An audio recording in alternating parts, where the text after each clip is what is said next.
worst thing possible. It's just a really interesting dynamic for us to look at, because it wasn't always like this. When it came to this appeal to a duji ter, another sovereign power, a government, that's something that's has a specific context. It comes from this process of colonization, and it lands here where we are. So in order to understand colonization, we have to understand that colonization wasn't an event. It wasn't something that happened in the past. It was a structure that was built on top of us. That's why we're in this country still. That's why we think and speak in the language of the colonizer. So this is a map from the Royal Geographic Society. It was part of the Punjab Revenue Survey, and it was drawn in 1868. And this map is really interesting because, one, it captures Amritsar as a fortified city. You can see the fort of Govindgarh, which today, if many of you have been, it's a tourist attraction, completely commercialized. The walled city of Amritsar doesn't really exist, but this was the city that Guru built. This was the Sikh city that Guru Padshah built for us so that we could flourish as a people. And when the colonizer arrives, they build particular structures, and you can see the particular structures that they build here today, which we present as common sense. How would we understand a world without these structures? The police office, the commissioner's office, the bureaucracy, the railway station, the post office, the jail, the mission school, another mission school, a government school, another police station, and a girls' and a boys' orphanage. So they become common sense structures. You think if we had our own Raj, of course we'd have police, we'd have school, we'd have, bureaucracy. But all of these structures that were built for the purpose of extracting all of our resources and leaving on top of us a structure that will facilitate the ongoing destruction and loot of Punjab. And the girls' and boys' orphanage in particular are sinister. Why do you think they would have built girls' and boys' orphanages? Anyone want to venture a guess? You're fighting against their parents, right? How do you have orphans? Their parents are dead, their parents have been killed. So you're fighting against their parents, you're fighting against the Jujaru Khalsa, and now you've got their kids. Their kids are orphans, so you need to put them somewhere. And what you do is you put them in an orphanage. And then in that orphanage, you discipline their minds and their bodies. And this wasn't just something that happened in Punjab. This is something that happened in many places where the colonizer went, including in Canada, where till this day, they're digging out the bones of children from these so-called residential schools, these orphanages. They weren't schools, they were more likely, more akin to torture centers if you really want to understand what's going on in these places. In Australia, the first thing they did is cut your ears, teach you to speak their language. So immediately these become sites of torture to produce somebody and something that's going to service the colonizer, not Sikh dreams of liberation. There's a quotation from Gyani Gyan Singh, and he says, there was such a talk of science of archery and stick fighting only a few years ago in the Punjab that listening of it, the English educated young Sikhs will consider it astonishing. In sincerity, I believe present-day young people might just consider these skills in Shastra Vidya most likely impossible because they have not even seen those bows, never mind stringing them. Like this, many sciences and skills after attaining their heights have declined. Before 1857, many quivers full of arrows, matchlocks, flintlock guns, swords, lances, spears, sung, katar, pesh, covers, pistols, shields, etc., weapons, armor, and many types of chainmail were found house to house. And all the people in all their homes, the Sikh people, learned and taught this vidya and became complete soldiers. Now no one even speaks of these skills. The children of brave warriors are becoming engrossed in making money. Even to us who have employed this vidya, it is becoming a dream. In another 50 years or so, this vidya will have dried up and people will say these past skills were all but lies. He's writing in Tawarikh Guru Khalsa in Punjabi. It's an English translation, a bad one, but it gets the point across. I would say it's gone further than that. Not only are we engrossed in the money making, our history now that we learn from Sikh spaces like the Gurdwara has become the history of service to colonization, the history of service to empire. So this is a Smedic Gurdwara, a Panthik Gurdwara that does many things for the Sikh community. And outside of the Gurdwara is a statue called, dedicated to the Lions of the Great War. It's a statue of a Sikh who served in World War I or World War II, I can't remember. He's carrying a rifle on his shoulder and he's marching. And this statue was celebrated by the Sikh community.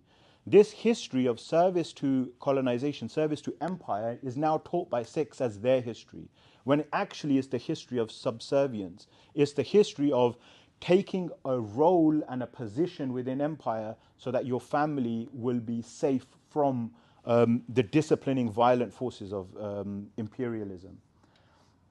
And this is really important because after the fall of the Sikh Raj, there was a big problem. You had all of these Khalsa warriors that were notoriously difficult to control and contain. So what would you want to do with them? You got this fighting force, you have to put them somewhere. And what you do is you put them into the military. You begin a narrative of recruitment. Songs are used, Punjabi letter writing is used. The Gurdwara are encouraged to write letters to the Sikh community and say, serving the King of England is like serving Sache Pasha. They're both the same.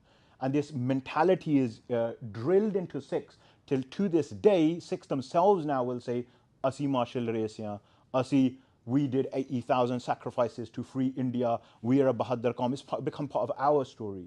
Yeah. On the other hand of this, on the other side of this, you have the Gadri Babbe. You have Kartar Singh Sarbat hung as a child by the British Empire. You have Gadri Babbe, countless of them that fought against empire. You have Bhai Maharaj Singh, who led a rebellion and was prisoned on the Andaman Isles. I would argue that that is Sikh history, not this. But interestingly enough, this memory survives, this memory of defiance. When that statue was unveiled, that same week, some Sikhs vandalized it.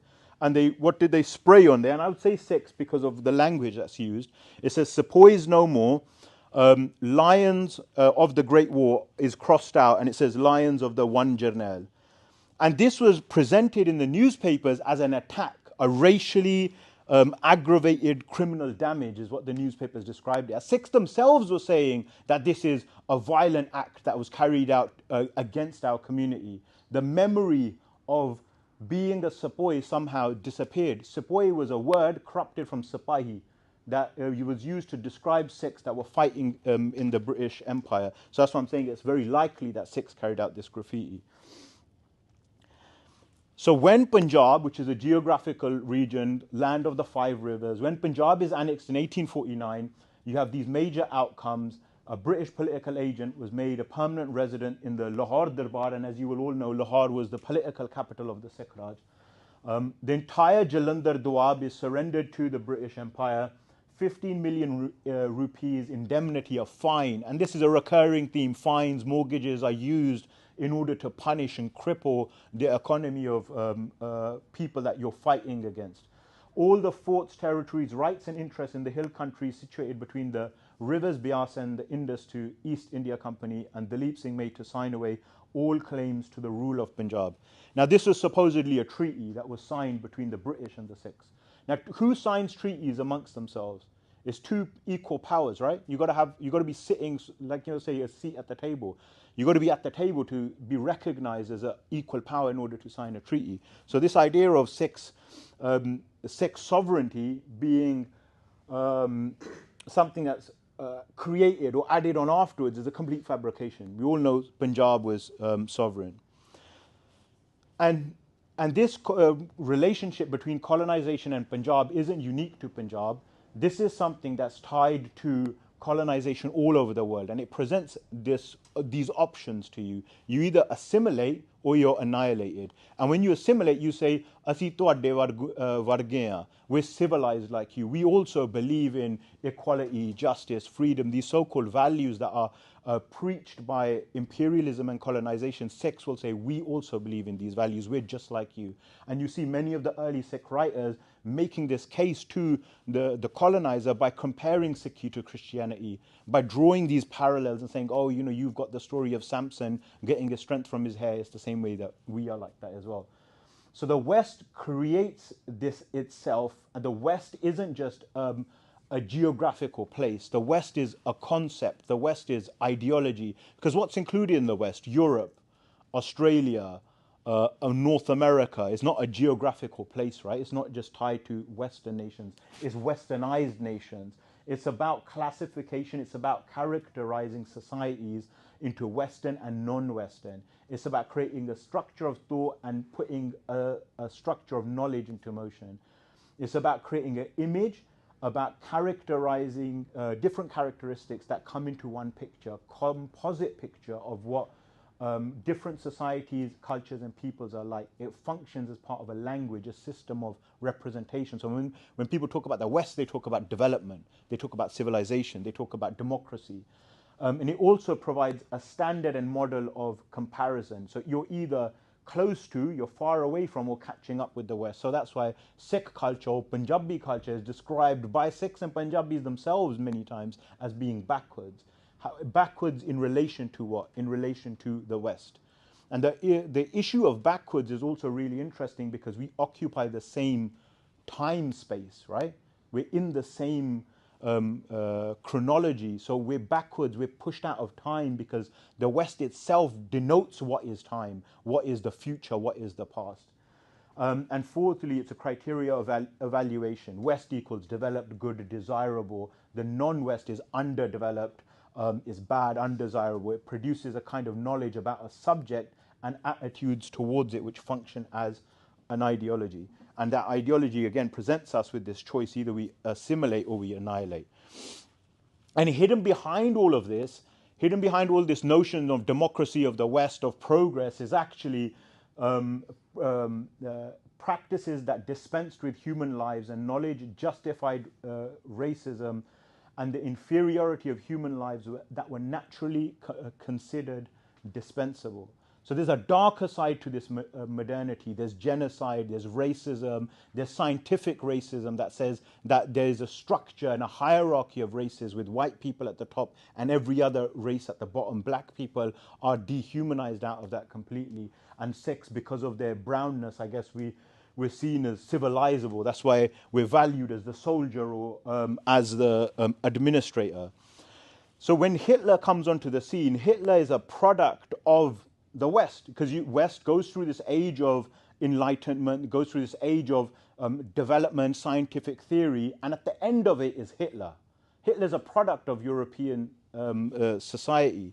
And the crime that Hitler commits, as Amy Césaire writes, is the crime against the white man, the humiliation of the white man, and the fact that he applied to Europe colonist procedures which until then had been reserved exclusively for the Arabs of Algeria, the coolies of India, and the N-words of the Americas.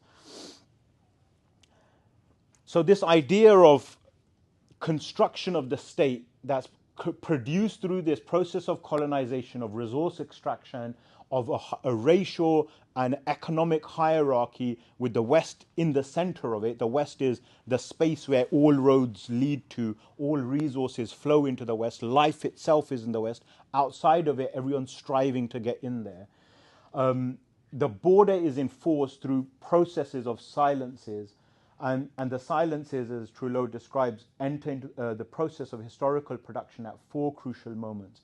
The moment of fact creation, the making of sources, the moment of fact assembly, the making of archives, and the moment of fact retrieval, the making of narratives, and the making of retrospective significance, the making of history in the final instance. So when you look at the history of Sikhs resisting against the Indian state, what's the dominant narrative is that of Sant Jarnail Singh being an extremist, Sikhs being fundamentalists, Sikhs being terrorists. We're denied space to describe and advocate what Sikhi is. We're pushed out of what mainstream Sikhi is, this very conformist, this very domesticated, and importantly, demilitarized version of Sikhi.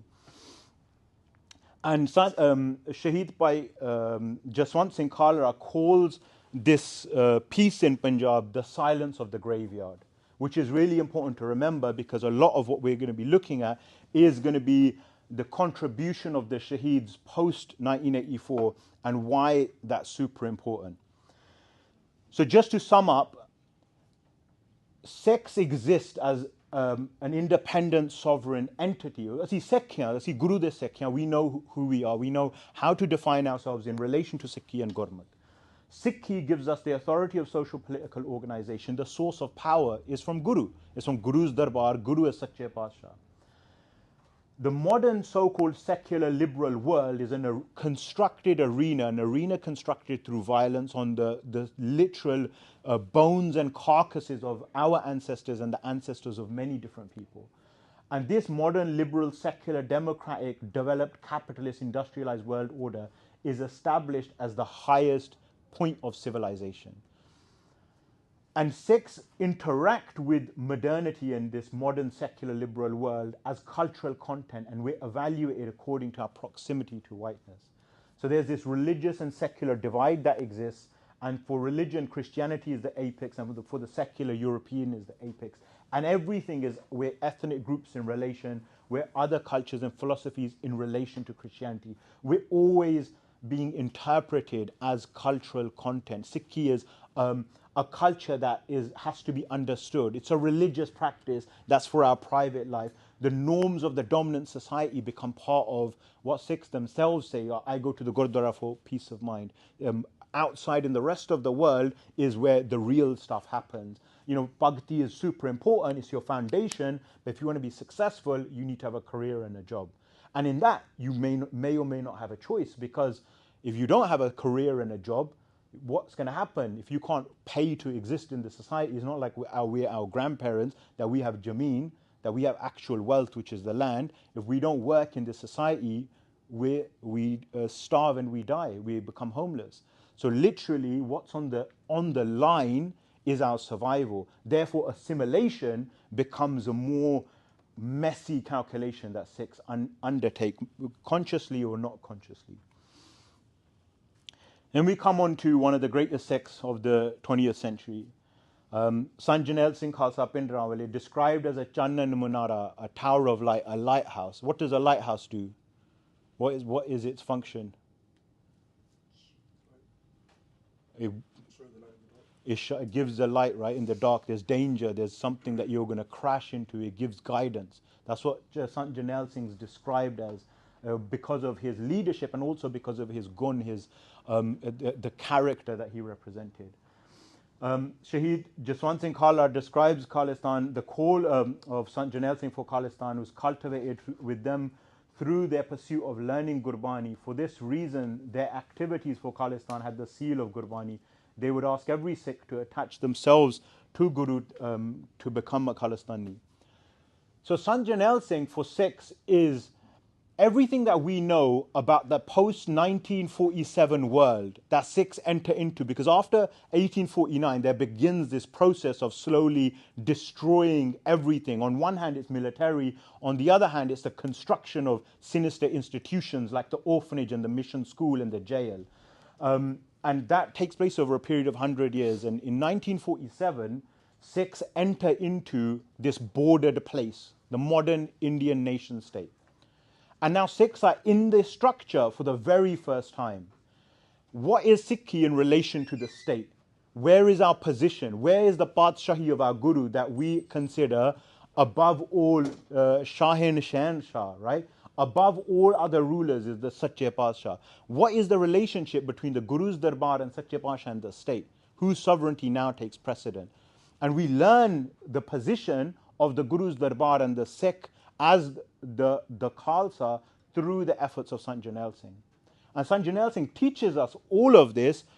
And Sant Jarnail Singh, on a worldly sense, is described as an uneducated, backwards village preacher. And the quality of backwards is important because he's backwards from the West. He's backwards from so-called civilization. So Sant Jarnail Singh, as a so-called uneducated village preacher, shatters Sikh understanding of what it means to be a Sikh in this new structure. Sikhs were under this galatafehmi, this pambalpusa, this confusion, this misunderstanding that asi azad hain, desh azad hain, asi vi azad hain. Many Sikhs today are still in that confusion. They think that we don't need Khalistan, we don't need Raj, I'm free, we're sovereign. Sant Jarnail Singh destroys that. And Sant Jarnail Singh does incredibly important things. Sant Jarnail Singh names the structure that we're living in. Sant Jarnail Singh says, Asi Galam. That naming is incredibly important because on one hand you have the modern developed citizen that's part of a democratic society where you can apparently become the prime minister and reach the pinnacle of success. Sant Jarnail Singh gives it a name too, not success, but Galami. And that's incredibly important. And then not only does Santji name the structure, Sant Jarnail Singh mobilizes the Naujawan, fortifies Darbar Sahib, and reintroduces Shahidi as the foundation upon which Raj and our Ityas and our Pavik, our future, is built. I'll give you a brief example. I really like this article because some Sikhs shared this when it was written and said it was a really good article if you ignored the bad bits. The bad bits were Sant Jarnail Singh is a ruthless and charismatic Sikh nationalist, a religious zealot who was used by Indira Gandhi and cultivated for her own political purposes, who violently seized and occupied Sikhism's holiest shrine, the Golden Temple. And he was flushed out and he was imprisoned. Gandhi resolved to do that. And Operation Blue Star, headed by Sikh members of the Indian Army, because they had to save us from ourselves. Gandhi legitimized his cause more than that and gave face to Sikh religious persecution. By carrying these actions out, Gandhi's folly was that she gave us a justification for us to say that we want Khalistan because we're persecuted in India. Bhindranwale's transformation from a ruthless thug to religious icon in the face of Sikh religious persecution was complete. He became Sikhism's own Che Guevara. He is venerated not today because of his violent thuggery, but because he represents resistance to oppression and persecution. And in this equation, in this fabricated perspective, Sikhs are the Bevkoof. That we don't know who we are. We don't know who Sant Jarnail Singh is. And that the entire Sikh community was mesmerized because we were so backwards and uneducated by a backwards village preacher. Like the audacity of this individual to talk this amount of absolute nonsense about Sant Jarnail Singh and Sikhs and our history and our movement is just, I don't know, it would be ludicrous if this wasn't in the National Observer in Canada. Sikhs in this, not only do we share the blame, but there's no consensus among us. That's why she's writing that Sikh members of the Indian Army. And this is often touted by Indian nationalists that, look, Sikhs are doing very well in India. You have a prime minister who's a Sikh. You can be a general. You can do as well as you want. But there's a much larger context to everything that culminates in that flashpoint. And that flashpoint is very evocative to write about because it involves men with guns and swords and beards and everything that modernity tries to erase out of us. And that history, on one hand, you have Morche and Sangharsh. Morcha is literally a fortified position. And on the other side, you have legislation and control. And here you have like these muddy waters that blur the lines between Sikhs fighting for their liberation and what it means to exist in this world. And all of the legislation, the laws were used to make our resistance illegal. So when the Indian Penal Code, a document written in English, written by the English, is introduced, it creates the crime of sedition. So you can't challenge the sovereignty of the state. So tuada sangharsh, tuada jaddo-jahd, something that's part of who you are in your history, becomes a crime. We fight many wars, many rebellions, all against the British, and all of these are political moments, including when the Chabbiyan are taken from the Sikhs at Akal Takat, because our Gurdwara were always our Kendar, our centres where Sikhs mobilised, educated and resisted. It culminates in the refusal to sign the constitution in 1950 and the Punjabi Suba agitation, which is launched as this kind of last-ditch attempt to get some kind of rights and recognition within the Indian state. And then begins this period of the Punjab insurgency, where individuals like Sant Jarnail Singh name the conditions and say, "Tusi gulam hai Bharat de vich." And the real Nishaan, what India is trying to destroy, is a particular expression of Sikhi, that sovereign expression that doesn't accept this relationship between us being the docile, productive citizen and India claiming sovereignty over us. Because, as we know from our history, that Sikhs cannot exist under the sovereignty of another. And through that whole process, that 100-year process of multiple resistances, major events happen in this 100-year period from like 1846 all the way to 1947, ongoing But that's a massive time period. And in there, everything that Sikhs had built, like the cities that we had created, our ways of educating are systematically attacked and destroyed. Remember that map I showed you in the start? 1868, that map is drawn in. And by then, the jail, the orphanage, the mission school, they're established places. This idea of recruiting those that you're conquering into service is set into motion. And that alone was such a powerful idea, I cannot stress it enough, that even till this day, Sikhs look at the police and the military as a prestigious job. And not only that, as a way to be a good Sikh. I want to serve society and I want to serve people, therefore I'm going to join the police because that's going to let me do it. Not understanding where those institutions were created from. They were created in order to contain rebellion and revolt. Anji? So then what about people that join it from the perspective of like, trying to create change? From within. We'll come to that. That's going to be a recurring theme. So you have all of this law that's introduced. And that law that's introduced creates muddy layers and it creates a real complicated mess that gives ground to this assimilatory rhetoric of, this idea of reforming the system. It's all about changing these laws. The starting point of the law is the Indian state is sovereign and your resistance is sedition, it's a crime. So from there, let's work our way backwards. But before these laws exist, we had our own laws, we had our own governance. We knew how to live and more importantly, flourish. So today, as many of you know, Punjab is a fraction of its size. And many Sikhs, when talking about Punjab, or you see images of Punjab, and this is changing today because there's more of a political consciousness is coming back to Sikhs. But Sikhs themselves, when talking about Punjab, will talk about this, and I know other speakers have explained the significance of having a Punjab that's so small. But what I want to touch on is when partition is talked about, is often described as Radcliffe hurriedly drawing a line and cause chaos. He didn't really mean to. It was a bit of a mistake. It was a deliberate act. Partition, like annexation, like legislation, are deliberate mechanisms of control. They knew Lahore was the capital of Sikh Raj. And they knew the significance of Amritsar, so they created a boundary between them. And this is something that colonizers had been practicing all over. Yet, through this process of destruction, through this process of building institutions on top of us, taking control over Amritsar as a city, where it's no longer a city built by the Guru, is no longer in the hands of the Sikh, is now in the hands of a different administration who's creating different buildings, demolishing things, creating these violent, visceral borders across the land, across our psyche. And even though this border is created, on both sides of it, people speak Punjabi. On both sides of it, there's places that are named in Punjabi. On both sides of it, there's deep connections to Sikh Ityas. So that border is literally like cutting a body in half. But through that entire process, something survives. One of the writers on colonization, Fanon, talks about how imperialism leaves behind germs of rot that need to be kind of cleansed from your psyche in order to reclaim your hond hasti.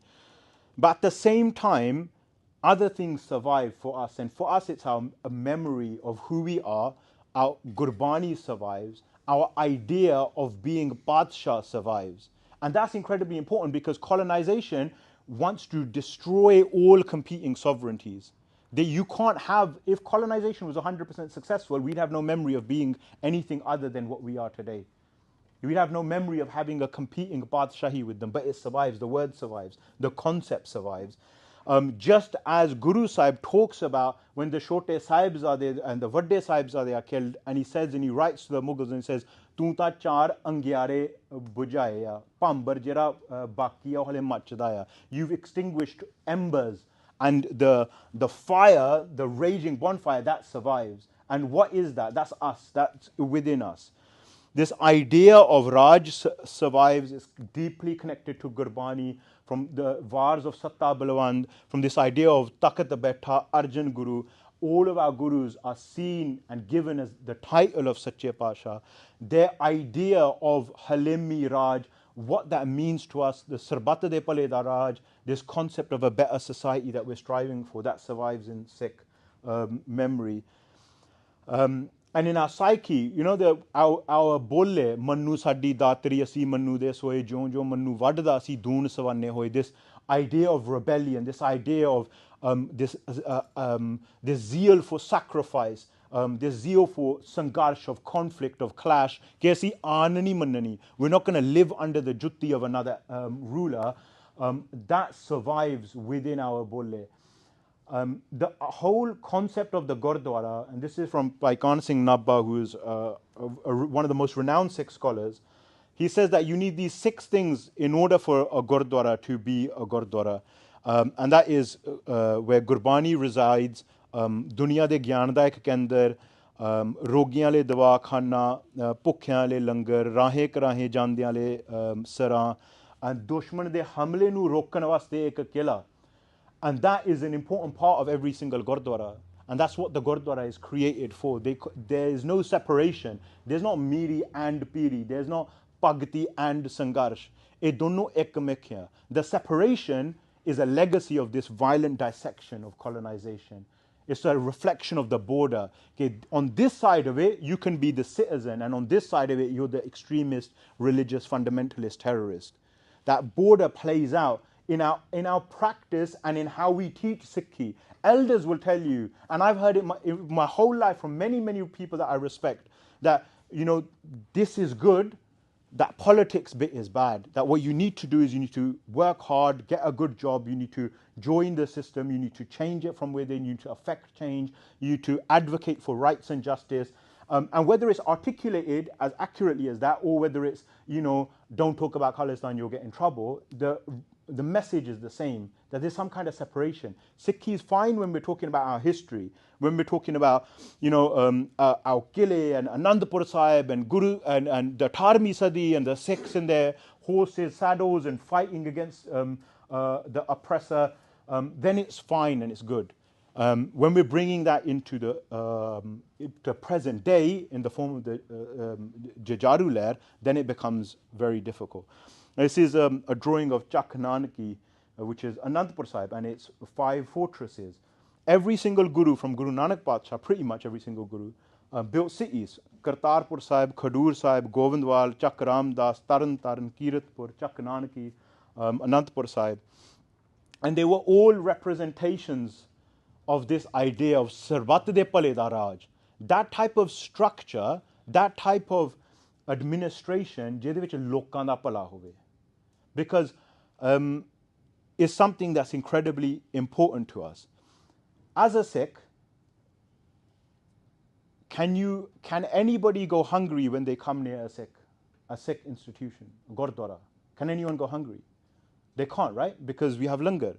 And not only can they not go hungry, sanu bahut bura lagda hai. To us, we find it upsetting that people are hungry and that they're, you know, bachche ona de bhukhe mar rahe are like this. For us, it's something that really pulls at our heartstrings, because Guru Sahib has taught us that Raj has to be halimi. The whole purpose of an administration ke loki na bhukhe mar.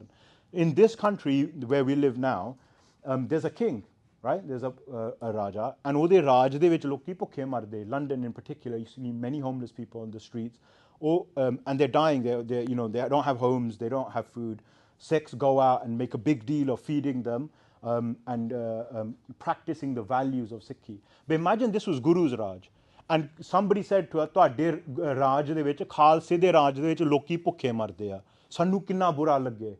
Like some koi lanat pave Sikhan de utte ke dekho, you guys are claiming to rule, but under your rule people are suffering, children are suffering, they're living in poverty, people are hungry. We would feel driven to do something about it because of these ideas of Halimi Raj that is so deeply instilled within us. So whether we call it Halimi Raj, Khalsa Raj or Khalistan, for us we're pointing to that same thing.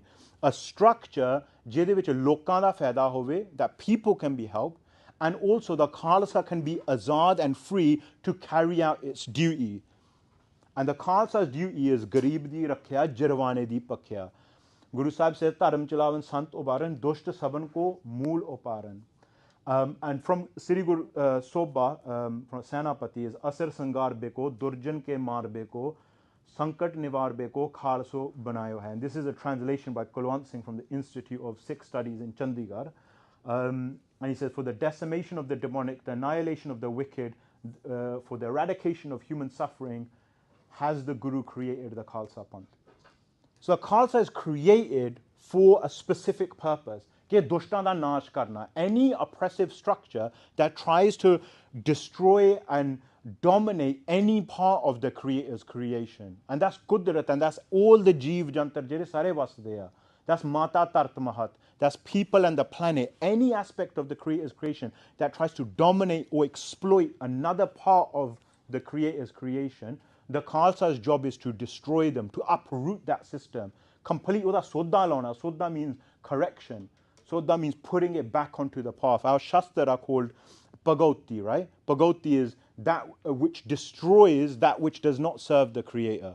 ਜਦੋਂ ਹਉਮੈ ਦੇ ਵਿੱਚ ਆ ਜਾਂਦੀ ਆ ਕੋਈ ਵੀ ਪਰਮਾਤਮਾ ਦੀ ਬਣਾਈ ਹੋਈ ਚੀਜ਼ ਇਨਸਾਨ ਹਉਮੈ 'ਚ ਆ ਜਾਂਦਾ ਫਿਰ ਖਾਲਸਾ ਦਾ ਫਰਜ਼ ਹੈ ਉਹਦੇ ਨਾਲ ਟੱਕਰ ਲੈਣੀ and that's been our entire history and we called it ਧਰਮ ਕਮਾਉਣਾ ਕਿ ਸਿੱਖਾਂ ਵਾਸਤੇ ਜੇ ਅਸੀਂ ਧਰਮ ਕਮਾਉਣ ਦੀ ਗੱਲ ਕਰਦੇ ਹਾਂ what it means to be a Sikh, to earn Sikhi, that goes hand in hand with shahadat and standing up to oppression and tyranny, and no matter what the cost. And whether that's Bhai Taru Singh, who's giving langar to the Jujaru Khalsa, a reet that's continued up until this modern day, or Baba Gurbachan Singh Manochal, who took Jinani Madan Mandya, that took a position in the battlefield to fight against the enemy, whether it's Shaheed Jaswant Singh Khalra, that wanted to create space and humanize those that were fighting for Khalistan. All of them that for us are examples of Dharam Kamona.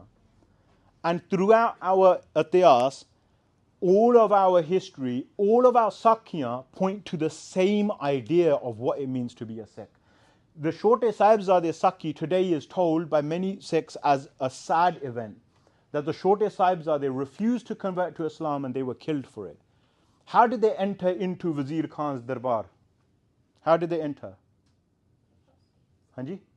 They put their feet first. They put their feet towards Wazir Khan, the ruler of the time, and said, this is what we think. That he had a cunning, he was cunning and he was egotistical, so he had a low door, so anybody that had to enter into his darbar, into his court, had to bow their heads down. And the Shote Sahibzade, they go in with their feet first, shouting Jakare, and they're given the choice, right? They're given the choice that join Islam and not only be treated as just like anybody else, be given the position of a prince, be given a position within the imperial Mughal court, within the darbar. You'll be treated as royalty. Sikhi Shardo. It wasn't about converting to Islam, it was about accepting the Padshahi of the Mughal darbar. And oh, Shote Bache, that we say Nikiya Jinda Vadda Saka. That Saki is about Padshahi. Bota Garja Singh, 2 Sikhs standing on the road that make a defiant stand against the Mughals, even though there was 2 of them, is the same for us as all the other Sakyas, points to the same thing. Khalsa Raj, the stop, the Khalsa Raj, the Khalsa Raj, the Prapti le Sangarsh. Masarangar, ਜਦੋਂ ਉਹਦਾ ਸਿਰ ਲਾਇਆ ਜਾਂਦਾ, even though Sikhs were displaced from their homes, many of them were living in their jungles, again is a same chalak, a same nishani of the Khalsa Raj.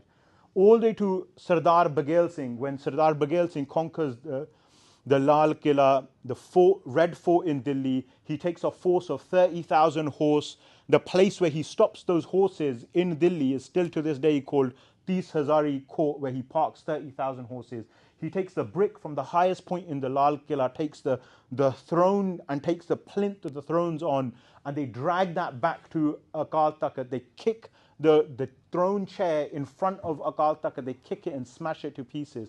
They take the highest brick and they put it at the lowest point in Darbar Sahib. And they take that plinth and they put it underneath the Ramgarya Bunga. And they do this, and they also impose a tax on the Mughal Darbar. That you collect tax from everyone else, now you have to pay tax because you lost your claim to rule because ਤੁਸੀਂ ਲੋਕਾਂ ਦੇ ਨਾਲ ਜ਼ੁਲਮ ਕਰਦੇ ਸੀਗੇ. And all the way till ਜਦੋਂ Sikh ਜੰਗਲਾਂ 'ਚ ਰਹਿ ਰਹੇ ਸੀਗੇ, and all of these periods of Sikh Ityas are remembered with the same fondness and the same reverence, the same standard, where Sikhs are living in jungles are completely dispossessed, and they Sikh history remembers them कि कोरियां दे काठियां दे विच राज कीता सीगा हन्ने हन्ने मीरी, that every second in their saddle was Badshah. They didn't lose, and they didn't succumb, they didn't assimilate, they continued to fight, and they kept alive all of the things that they needed in order to do that.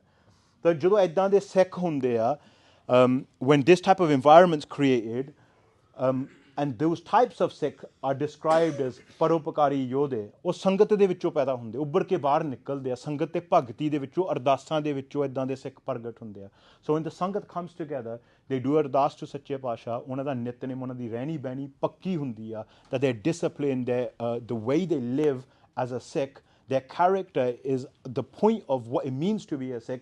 ਫਿਰ ਉਸ ਸੰਗਤ ਦੇ ਵਿੱਚੋਂ ਇੱਦਾਂ ਦੇ ਯੋਧੇ, these warriors, and ਪਰਉਪਕਾਰੀ means those that want to do good, right? Like that do great good deeds. ਇੱਦਾਂ ਦੇ ਯੋਧੇ ਪੈਦਾ ਹੁੰਦੇ ਆ. And whether that's Sant Jarnail Singh, Bibi Bimal Kaur, Bibi ਉਪਕਾਰ Kaur, Bhai Fauja Singh, Bibi Manjeet Kaur, all of these Sikhs ਇਹ ਸਾਰੇ ਇੱਕੋ ਜਿਹੇ ਬਰਾਬਰ ਆ ਸਾਡੇ ਵਾਸਤੇ. And there's many, many, many more. Like if I could do a whole presentation just to name some of the Sikhs in the last 30, 40 years. So when we talk about today, right, we talk about Punjab's current situation. We talk about,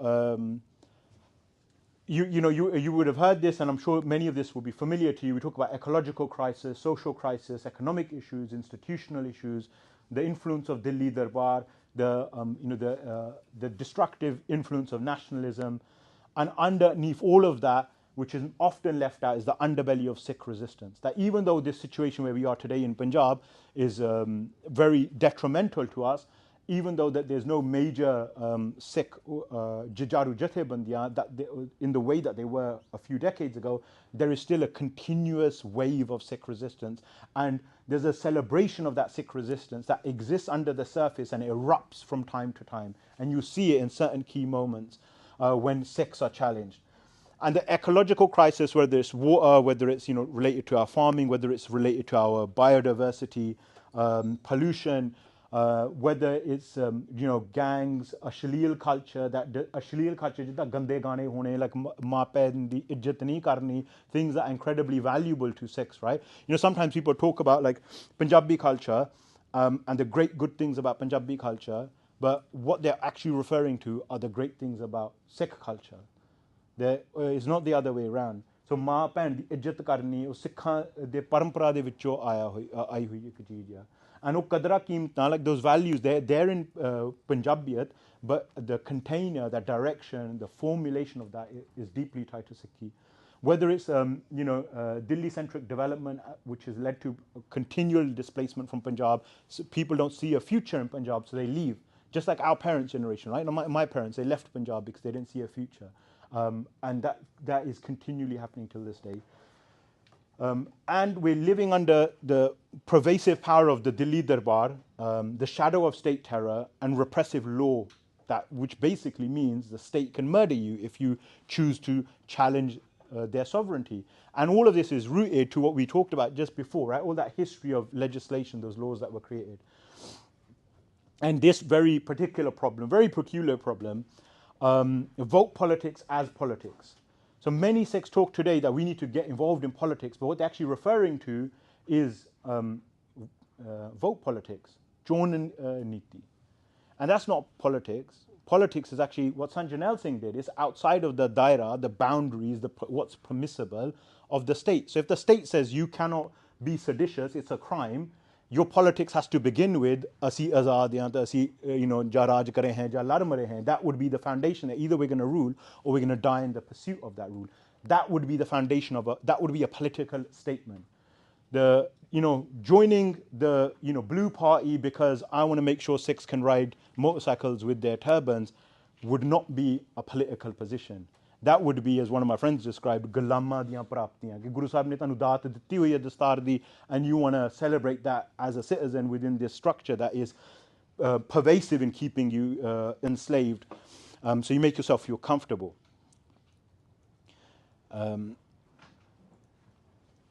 So again, building on Punjab's current situation, this Bibi Bimal Kaur, one of the most important figures of Sikh history after Sant Jarnail Singh in particular, she's campaigning there to become a member of Indian Parliament. And her board, you can't see it that clearly, but on her board it mentions all of these things, dismantling the repressive machinery, punishing officials responsible for violation of human rights, restoring the rule of law, disbanding vigilante groups, withdrawing paramilitary forces, releasing illegally detained persons and those arrested under black laws, winding up torture centres and appointing a high-powered commission to investigate Blue Star Woodrows and the genocide of the Sikhs. So today, again, this is said by Sikhs, right, that this is what we need. We need the release of Sikh political prisoners. We need justice for 1984. We need, these laws to be repealed, like UAPA, like Tada's repealed and UAPA's introduced, and the Armed Forces Special Powers Act is replaced with a different law, or a different law is used in its place. So this is following 84, that BBG is presenting a platform. And this is just one small glimpse into BBG's life. I'd love to talk just about Bibi Bimal Kaur, because her journey is incredibly important for us to understand many things about the environment post June 1984. But Bibi Bimal Kaur, as well as this, anybody that knew Bibi Bimal Kaur or talks about her says that she was an incredibly daler, courageous Bibi, and she would go into police stations if she heard that there was a Sikh being imprisoned there and say, open every single cell, I want to see who's inside. She raised every single issue in Indian Parliament, every single issue, and not just these, from water rights to farmer rights, every issue that we talk about today, she raised it in Indian Parliament as an MP elected by her Sikh constituents. Her husband had assassinated the Indian Prime Minister, so she was viewed as like, this militant, supportive vote. She herself is imprisoned, and ultimately, after all of that, after her stint in Parliament, she wins her first election, but it is ruled null and void due to electoral fraud committed by the opposition party. She stands again in Ropar, wins again, and she goes into Parliament. She represents all of these issues as the strongest voice. Sometimes we think that it's not about the mechanism. We need a better person there, right? We need someone stronger, someone with more capabilities. You're not going to get anybody stronger than Bibi Bimal Kaur. Every single candidate that has stood post Bibi Bimal Kaur has been worse than Bibi Bimal Kaur, less capable than Bibi Bimal Kaur, with less of a backbone than Bibi Bimal Kaur, all the way till this current day. So when Bibi Bimal Kaur stands in Indian Parliament, says, I leave this house in protest because Sikhan da itthe koi masla hal nahi hona, that no issue of the Sikhs is going to be resolved in Indian Parliament, that should be a lesson for future generations. So Sant Jarnail Singh, when we're talking about Punjab's current situation, Sant Jarnail Singh's prachar was on the 3 pillars that today are still popular, that have become a slogan, but at Sant Jarnail Singh's time, they were a mobilization backed by Jujaru Jathebandiyan. His his pillars were Nashe Shaddo, Bani Paro, Amrit Shako. Today as well, we use the word prachar very, very lightly. But prachar for us, if we look at our atiyas, our history, prachar for us is teaching you from akhar baun tak, teg vaun tak. That's prachar, the complete perspective. From teaching you how to draw and pronounce Gurmukhi letters to teaching you how to fight in the battlefield.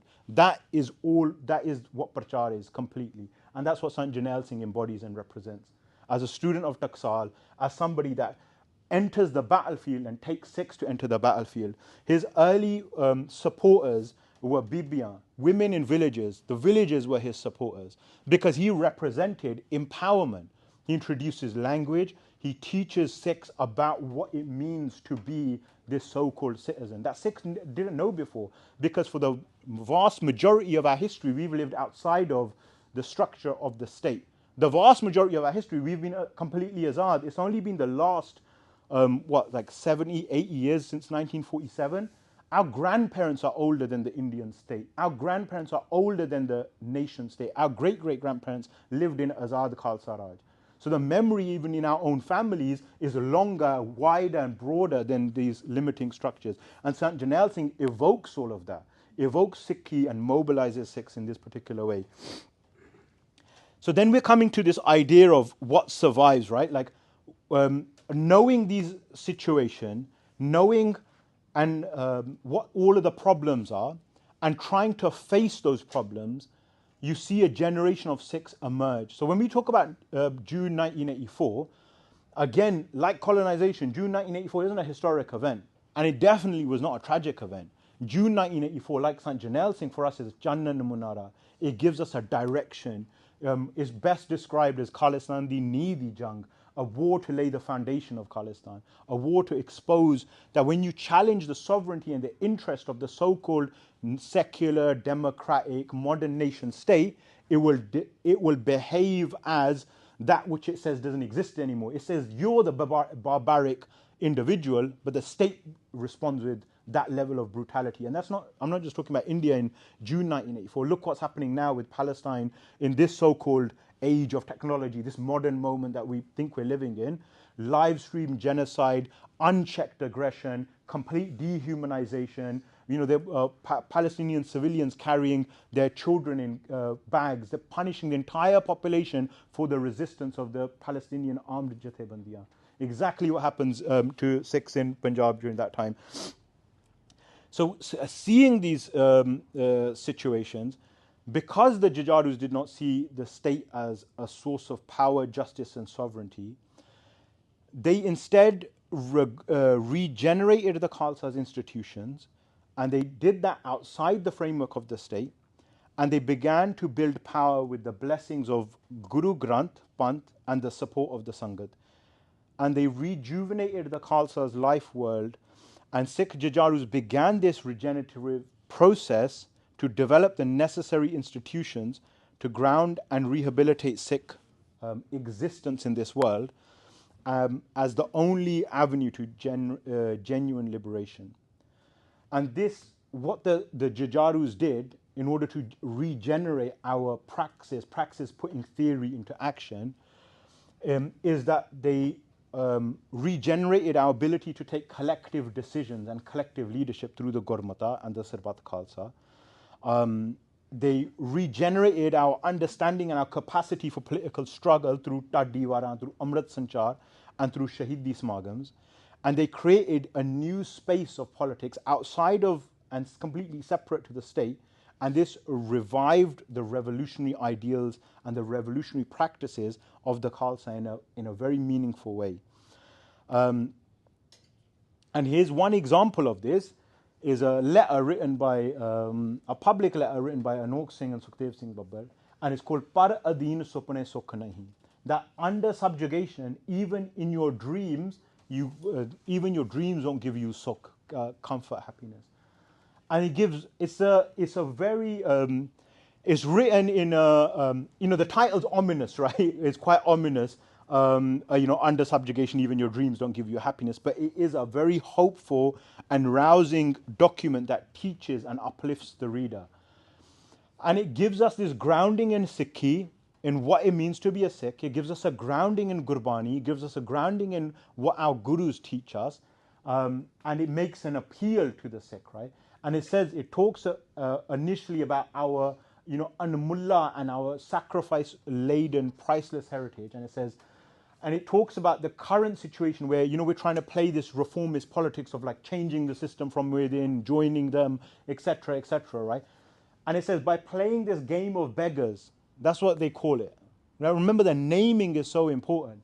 That by playing this game of beggars, are we not placing the qurbaniyan of our qawm in the dirt? कि ਅਸੀਂ ਮਿੱਟੀ 'ਚ ਨਹੀਂ ਮਿਲਾ ਰਹੇ ਆਪਣੇ ਯੋਧਿਆਂ ਦੀਆਂ ਕੁਰਬਾਨੀਆਂ ਨੂੰ. And ਇਹਦੇ ਬਾਰੇ ਵਿਚਾਰੀਏ, ਸੋਚੀਏ.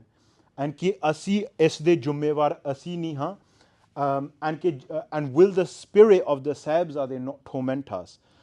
And when the Suba asks them, right, ਕਿ ਬੱਚਿਓ ਜੇ ਤੁਹਾਨੂੰ ਛੱਡ ਦਿੱਤਾ ਜਾਊਗਾ ਤੁਸੀਂ ਕੀ ਕਰੋਗੇ? And their answer is, ਅਸੀਂ ਆਪਣੇ ਸਿੱਖ ਇਕੱਠੇ ਕਰੋਗੇ, ਉਹਨਾਂ ਨੂੰ ਹਥਿਆਰ ਦੇਵਾਂਗੇ, and ਤੁਹਾਡੇ ਨਾਲ ਲੜਾਂਗੇ, ਜਾਂ ਮਰਾਂਗੇ ਜਾਂ ਤੁਹਾਨੂੰ ਮਾਰਾਂਗੇ.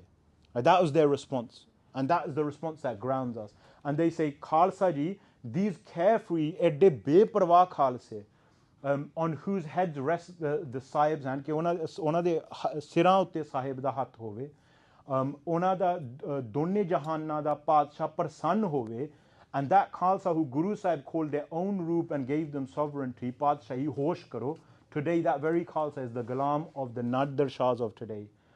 And Gulami Khalsa nu sobha nahi dindi. And it says, Khalsa ji, come together. Babbar Khalsa has entered the heat of the battlefield and rejuvenated the cry of Jassa Singh Ahluwalia, that without Shahidi, khoon dole to bina, azadiyan prapat nahi hundiyan.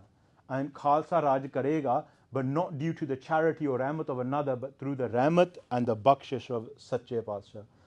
And Bhai Anok Singh, one of the writers, wrote a really famous poem कि ए पंथ दर्दियो कुछ सोचो जेदा अपना किते ना घर हुंदा ओदा नंग ना सके कज कोई जिउंदे जी मर गई जमीर जिस दी ओनू छट्टन लई छड्डे ना छज कोई जेनू जेदे हरमंदर तो तोड़ दिता ओनू मरण दा लब्बे ना भज कोई जेरा अनख दा बदला नहीं लै सकदा ओदे जिउण दा रहे ना हज कोई जिस दी पत नू पै गए हथ लोको ओदी मिट्टी शरीक भी रोल दिंदे कुट भेडां कुट खा के धौना सिट दियां ने सिंह कुट खा के हल्ले बोल दिंदे.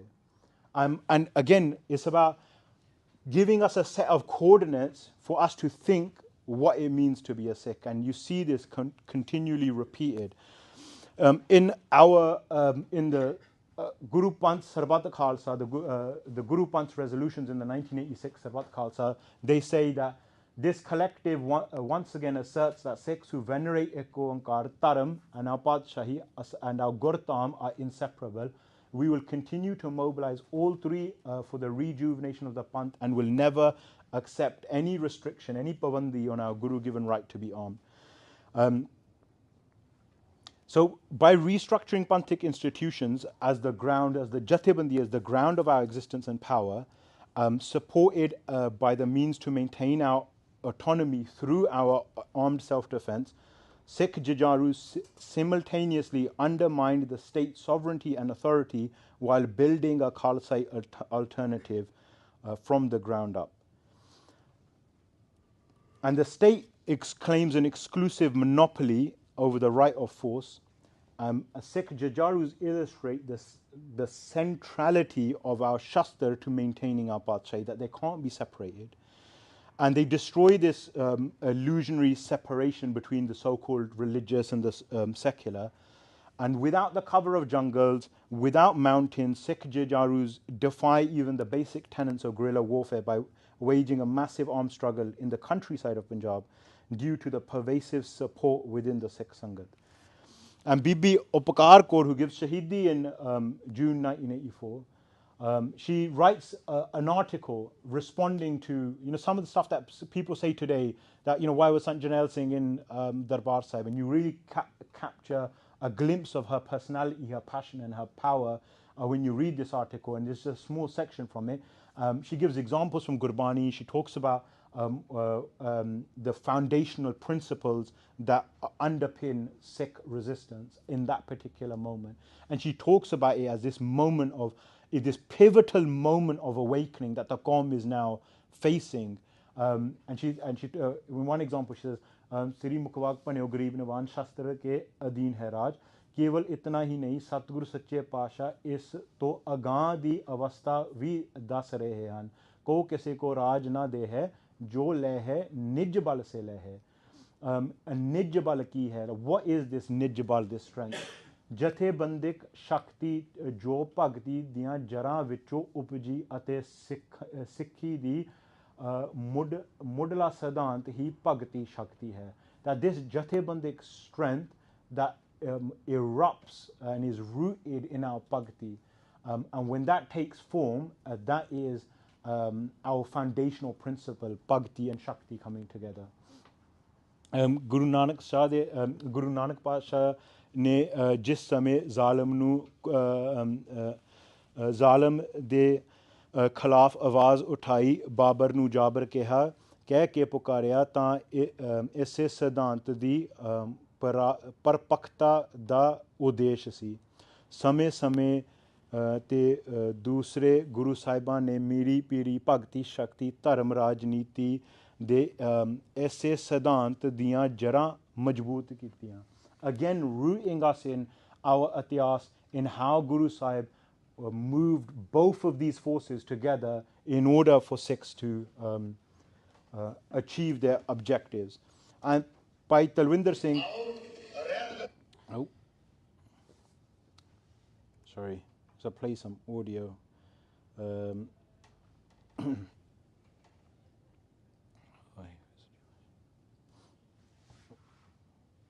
Battery 100%.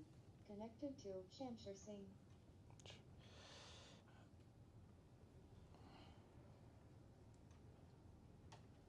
आओ रैप करनी चाहिए नगोरे लाइए नाम ही काहे जब आया दिन कास कास नक बढ़ाया ये बचन बादशाह जी दे हां ये ठीक है जी सुनने दी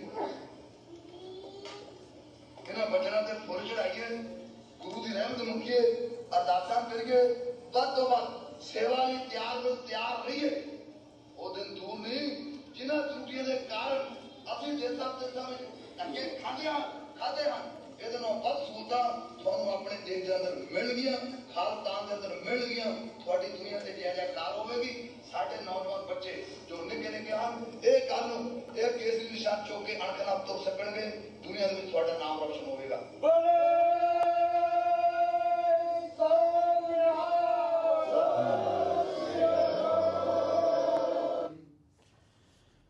So all of our shaheeds in this time, understanding what this Indian state is, understanding the direction they need to go in, this difficult path that they need to walk, rise to that challenge. And they rise to it with a sense of clarity that in many spaces is entirely absent today. You know, these individuals, again, remember, they're described as the religious fanatic, the backwards, outside of time, uneducated. Yet the clarity of their thought, the way they can understand what's going to happen to future generations of Sikhs without our Raj and what we need to do to attain that Raj is there forever for our Atiyas when we look at that time period. Their writings, their speeches, their actions are there, their sakhiyan are there. This by Anok Singh, for me, it really captures the spirit of this Pankti Tan Jiyo Teh Ko Jag Mein Mukte Har Chit Mein Judh Bichare De Anit Na Nit Rahe Jas Nav Chare Pav Sagar Tare. That's what it means to be a Sikh in this moment, that's walking on this Bikra Penda, that's actually walking on the path of the Panth, right? Remember, Panth means way, it means path, it means collective, it doesn't mean community. It means ਜਿਹੜੇ ਇਕੱਠੇ ਆ ਇੱਕ ਰਾਹ ਦੇ ਉੱਤੇ ਤੁਰ ਰਹੇ ਆ, that are walking on a path. They're walking on that ਗਾਡੀ ਰਾਹ ਗੁਰਮਤਿ ਦਾ.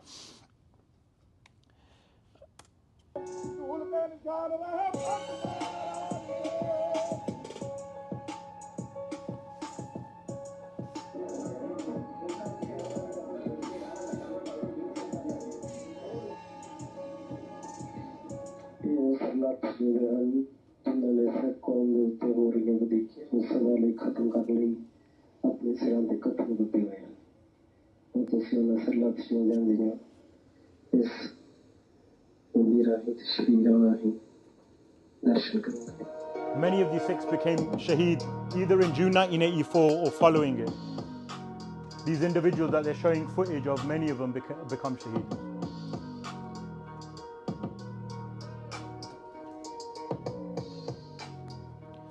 And they're often described as individuals that rose up, that didn't know what they were doing, they were angry. You know, like Sant Jarnail Singh manipulated them because he, like them, was also a backwards individual and they just didn't know any better. That's how these surme are described. And you'll hear from their own words.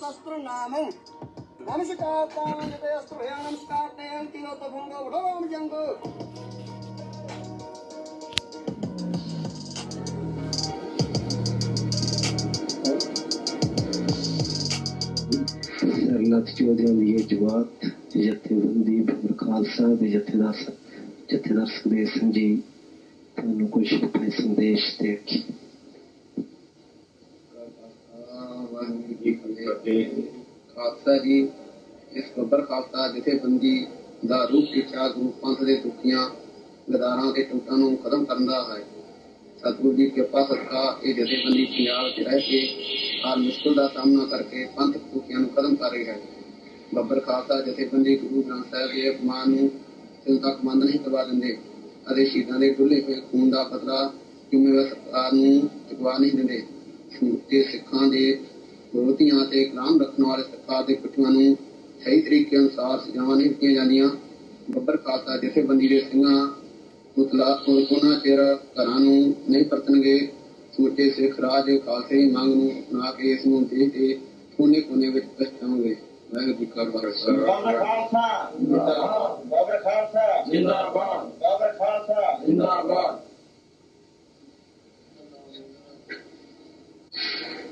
ਪੰਜ ਸਾਹਿਬ ਜੀ ਆਪ ਜੀ ਨੇ ਪਰਮਤਕਾਲ ਜੋ ਗੁਰੂ ਖਾਲਸਾ ਜੀ ਵਾਹਿਗੁਰੂ ਜੀ ਕਾ ਖਾਲਸਾ ਵਾਹਿਗੁਰੂ ਜੀ ਕੀ ਫਤਿਹ।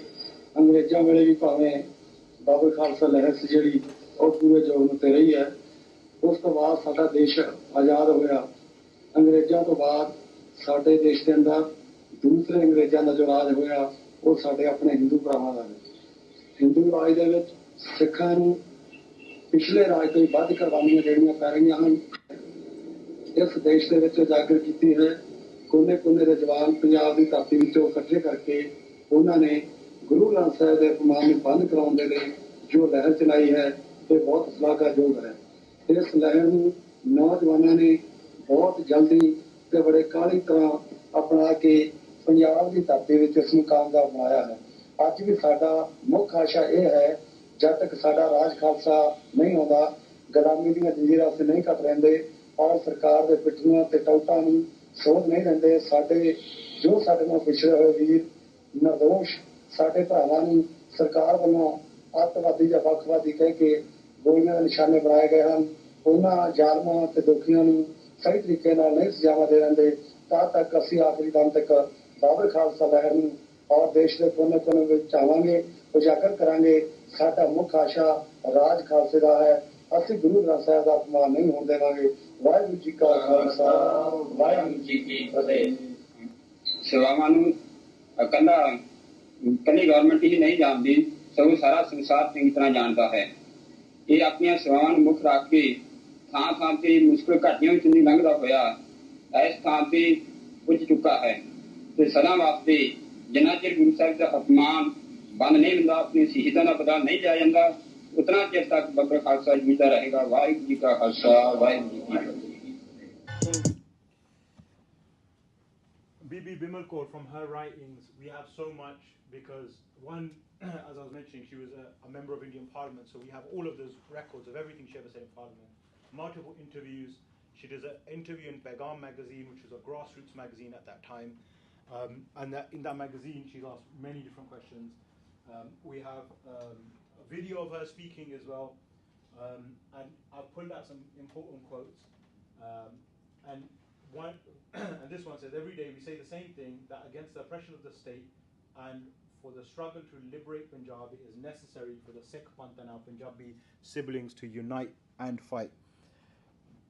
And she's asked different questions, right? Like, like, what is your view on the Sikh struggle, the situation of Sikhs in Punjab? And she says again with utmost clarity, the Sikh cause, Sikha da masla, is in reality Punjab the azadi da masla. That's what the issue is. The bunyadi jehdi gall hai, the foundational thing, that the Sikh cause is in reality the freedom struggle of Punjab. If the struggle is viewed as such, then it will be easier for and victory can be attained. This is politics, right? The starting point is your azadi. The starting point is sangarsh. Not when I'm elected, then I shall do X, Y, Z. Or when I'm elected, I will ask the government to do an inquiry to give us justice. She's asked this question, which is a question that Sikhs ask till this day. Sikha andar ekta bare kuj kehna chahonge. How can we be united? How can we get unity? That we need unity before we do anything else. You often hear this from many Sikhs that say the biggest problem is that we're not united. That without that mythical unity, that we cannot move forward. And what Bibi Bimal Kaur says, again with laser sharp clarity, that unity nishane de utte hundi hai. That ekta is on your target, on your goal. not behind a person, not behind a particular seat or a particular battle. What is your goal? When your goal is clear in front of you, ਵਿਅਕਤੀਆਂ ਤੇ ਅਹੁਦਿਆਂ ਜਾਂਦੇ ਹੀ ਰਹਿੰਦੇ ਹਨ ਸਿਧਾਂਤਿਕ ਏਕਤਾ ਹੀ ਹੰਢਣਸਾਰ ਹੋ ਸਕਦੀ ਹੈ that your Ekta that is on your principles, on your ਨਿਸ਼ਾਨਾ, that has longevity. ਅਸਲ ਗੱਲ ਲੋਕਾਂ ਨੂੰ ਨਾਲ ਲੈਣ ਦੀ ਹੈ ਸੰਘਰਸ਼ ਲੜਨ ਲਈ ਏਕਤਾ ਚਾਹੀਦੀ ਹੈ that we need Ekta in order to fight our struggle. That's what Ekta is for. ਕੁਰਸੀ ਲਈ ਏਕਤਾ ਖਾਲਸਾ ਪੰਥ ਦਾ ਕੁਝ ਨਹੀਂ ਸਵਾਰ ਸਕਦੀ. And this is someone who went through that system of election. That kursi de piche, audhiyan de piche, gaining positions from the state, it will never achieve anything. And then it brings us again back to the legacy of Sant Jarnail Singh, because Bibi Bimal Kaur gives us that language in a speech she does in Slough. She says, Sant Jarnail Singh Sadde Li Channan Munaraya, that they're the Tower of Light. Interestingly, there's a lady on the side of Bibi Bimal Kaur that I cut off. She's in a lot of the pictures with Bibi Bimal Kaur smiling in the back. And she married a police officer after Bibi Bimal Kaur was shaheed because she was an informant that was put there to keep tabs on her. Perhaps maybe she had a hand in Bibi Bimal Kaur's death and assassination when she was poisoned. But yeah, that's how the state responds to those types of individuals. So Sant Jarnail Singh's legacy is not in this realm of political maneuvering or legal reform. Sant Jarnail Singh's the notion of Gulami is not just political rhetoric, it's not Galan Kehn Nua, but it's a theorizing of the condition of Sikh in today's world. The domination and alienation of the Sikhs from our Tura, Guru Granth Panth, and our homelessness, our disenfranchisement, our lack of political agency that it causes. ਮਸਲੇ ਬਹੁਤ ਆ ਪਰ ਸਾਡਾ ਰਾਜ ਪ੍ਰਬੰਧ ਨਹੀਂ ਹੈਗਾ ਮਸਲੇ ਅਸੀਂ ਨਹੀਂ ਨਜਿੱਠ ਸਕਦੇ because we don't have Raj Pravand, we can't resolve issues. So we're reliant on others. We ask, something happens, we say, give us help and support. And it also creates this, that phenomena of like citizenship / Gulami. I'll give you an example. I forgot the mic. I'll give you an example. A while ago, many of you remember Sandeep Singh, who was a police officer that was killed in America. He was like doing a traffic stop in Dallas or something. And when he died, there was like a massive uproar in the Sikh community. Like Sikh, he was doing a great job. He was a police officer, that's one of the most valuable Sikhs that we can have as a citizen. And everyone was really, really upset. But at the same time, there's a young Bibi, I think she's 5 years old, Bibi Gurpreet Kaur, who dies of dehydration in the desert on the way into America. Her mum had left her there. She was on this walking route into America. Her mum had went to search for water and she's there and she dies of dehydration. Nobody remembers her at that time. There was no uproar, there was no cry, because what was her life worth? She wasn't a citizen. She was a quote-unquote illegal immigrant. Some Sikhs themselves may say, well, if she wanted to come to America, she should have come a legal route, right? Like humanity, value of life is tied to your citizenness, and how productive you are and how valuable you are to the nation state means you're a valuable citizen. But Gurpreet Kaur Jindagi, oda koi moll nahi. Like it has no value, nothing. But for a Sikh, from a Sikh perspective, ਸਾਡੇ ਵਾਸਤੇ ਦੋਨੇ ਹੀ ਬਰਾਬਰ ਆ perhaps more you could even argue Bibi Gurpreet is worth more to us because she ਬੱਚੀ ਸੀਗੀ, right? We don't care about the borders of the nation state. As a ਬੱਚੀ ਭੁੱਖੀ ਮਰ ਰਹੀ ਆ, we wouldn't have those such violent borders ਜੋ ਸਾਡਾ ਰਾਜ ਆਵੇ ਕਿ ਲੋਕੀ ਭੁੱਖੇ ਮਰਨ ਤਰਸਣ ਕਿ ਸਾਡੇ ਮੁਲਕ ਚ ਆਣ ਕੇ that they can better their lives by coming into the country. So in this sense, this homelessness that Bibi Gurpreet Kaur experiences, that all of us experience, is the reality that we're constantly living in this colonized world order and trying to find ways to fit in and survive through some degree of assimilation. And Sant Jarnail Singh was and still is reviled by the modern, Indian Western nation state and establishment because Santji stops playing by the rules of the modern state. Santji doesn't launch the signed the Partition layer, right? He launches the Jujaru layer. And Sikh Jujaru step outside of the framework of the modern Indian nationalism and challenge the basic premise of the Indian nation state, the supremacy of this way of governance, the West's way of governance. That's manifested in this secular liberal divide, where the state is the moral force. The state has sovereignty. ਜਦੋਂ ਖਾਲਸੇ ਦਾ ਰਾਜ ਹੋਵੇ, or ਜਦੋਂ ਪਹਿਲਾਂ ਵੀ ਖਾਲਸੇ ਦਾ ਰਾਜ ਸੀਗਾ, the state itself doesn't have sovereignty. ਪਾਤਸ਼ਾਹੀ ਤਾਂ ਅਕਾਲ ਪੁਰਖ ਦੀ ਆ. Like the governance, the government of Khalsa Raj is there ਲੋਕਾਂ ਦੇ ਭਲੇ ਕਰਨ ਲਈ. It's an administrative force. It doesn't claim exclusive sovereignty. Not like the state here. So Baba Jathedar Gurjant Singh Budh Singh Wala, he says in a letter that he writes, he says, the Khalsa's, the sights of the Khalsa are true and pure. The Khalsa's eyes have realized that the Sikh nation needs a big change. They have fully understood their history, and this is the reason that on the 26th of January 1986, the whole of Sarbat Khalsa was invited to Sri Akal Takht Sahib, and according to the Gurmukhi tradition, an announcement that was made that put us on the road to Khalistan. This path is not chosen by the militant Singhs alone. It is given to us by the Sarbat Khalsa. It is our duty to walk on that path, and by walking on this path, we will be graced with Guru Sahib's blessings. There's many writings of our shaheeds. Like some of you may have this idea, or maybe, I don't know how that idea is created. Have any of you heard this saying, कि पहला गुरुद्वारे पक्के सगे कच्चे सगे ता सिख पक्के सगे ता आज गुरुद्वारे पक्के आ ता सिख कच्चे आ? Have any of you heard that saying? Yeah, some of you.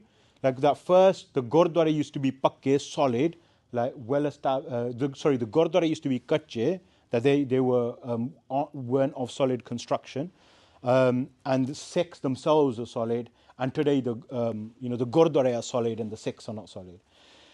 Actually, the saying was, "Pehla ghar kache hunde sige, ta rishte pakke hunde sige." That first sade makan kache sige. They were made out of they were rough construction of our houses, but our relationships, our rishte, o pakke sige. Aaj ghar pakke ya ta rishte kache ya.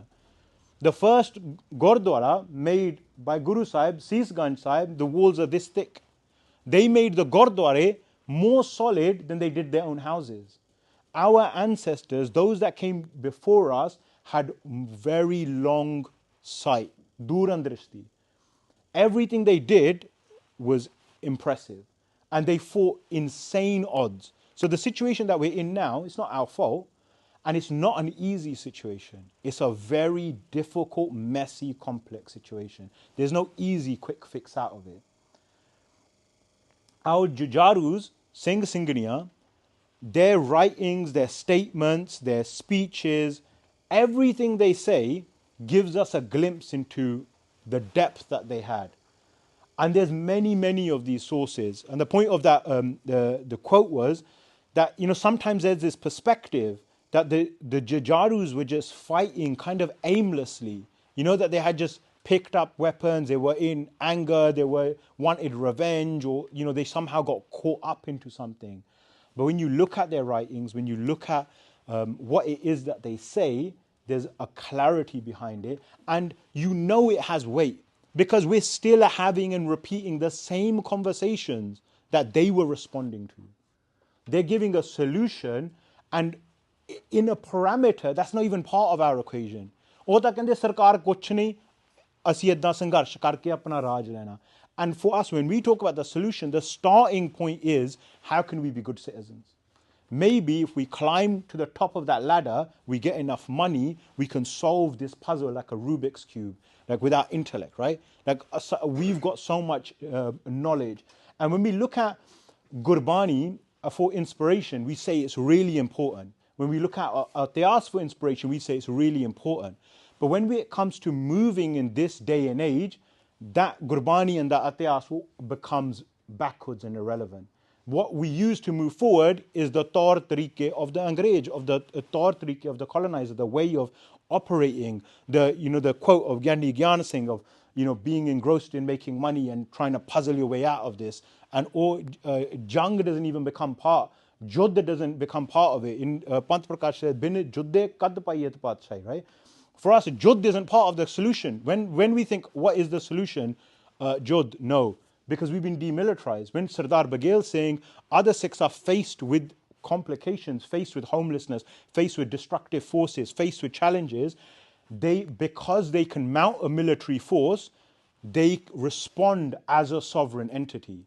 And whether that spirit is in Botta Singh Garja Singh or Chote Sahibzade or the Jajaru of the post-1984, it's there, it's plain to see.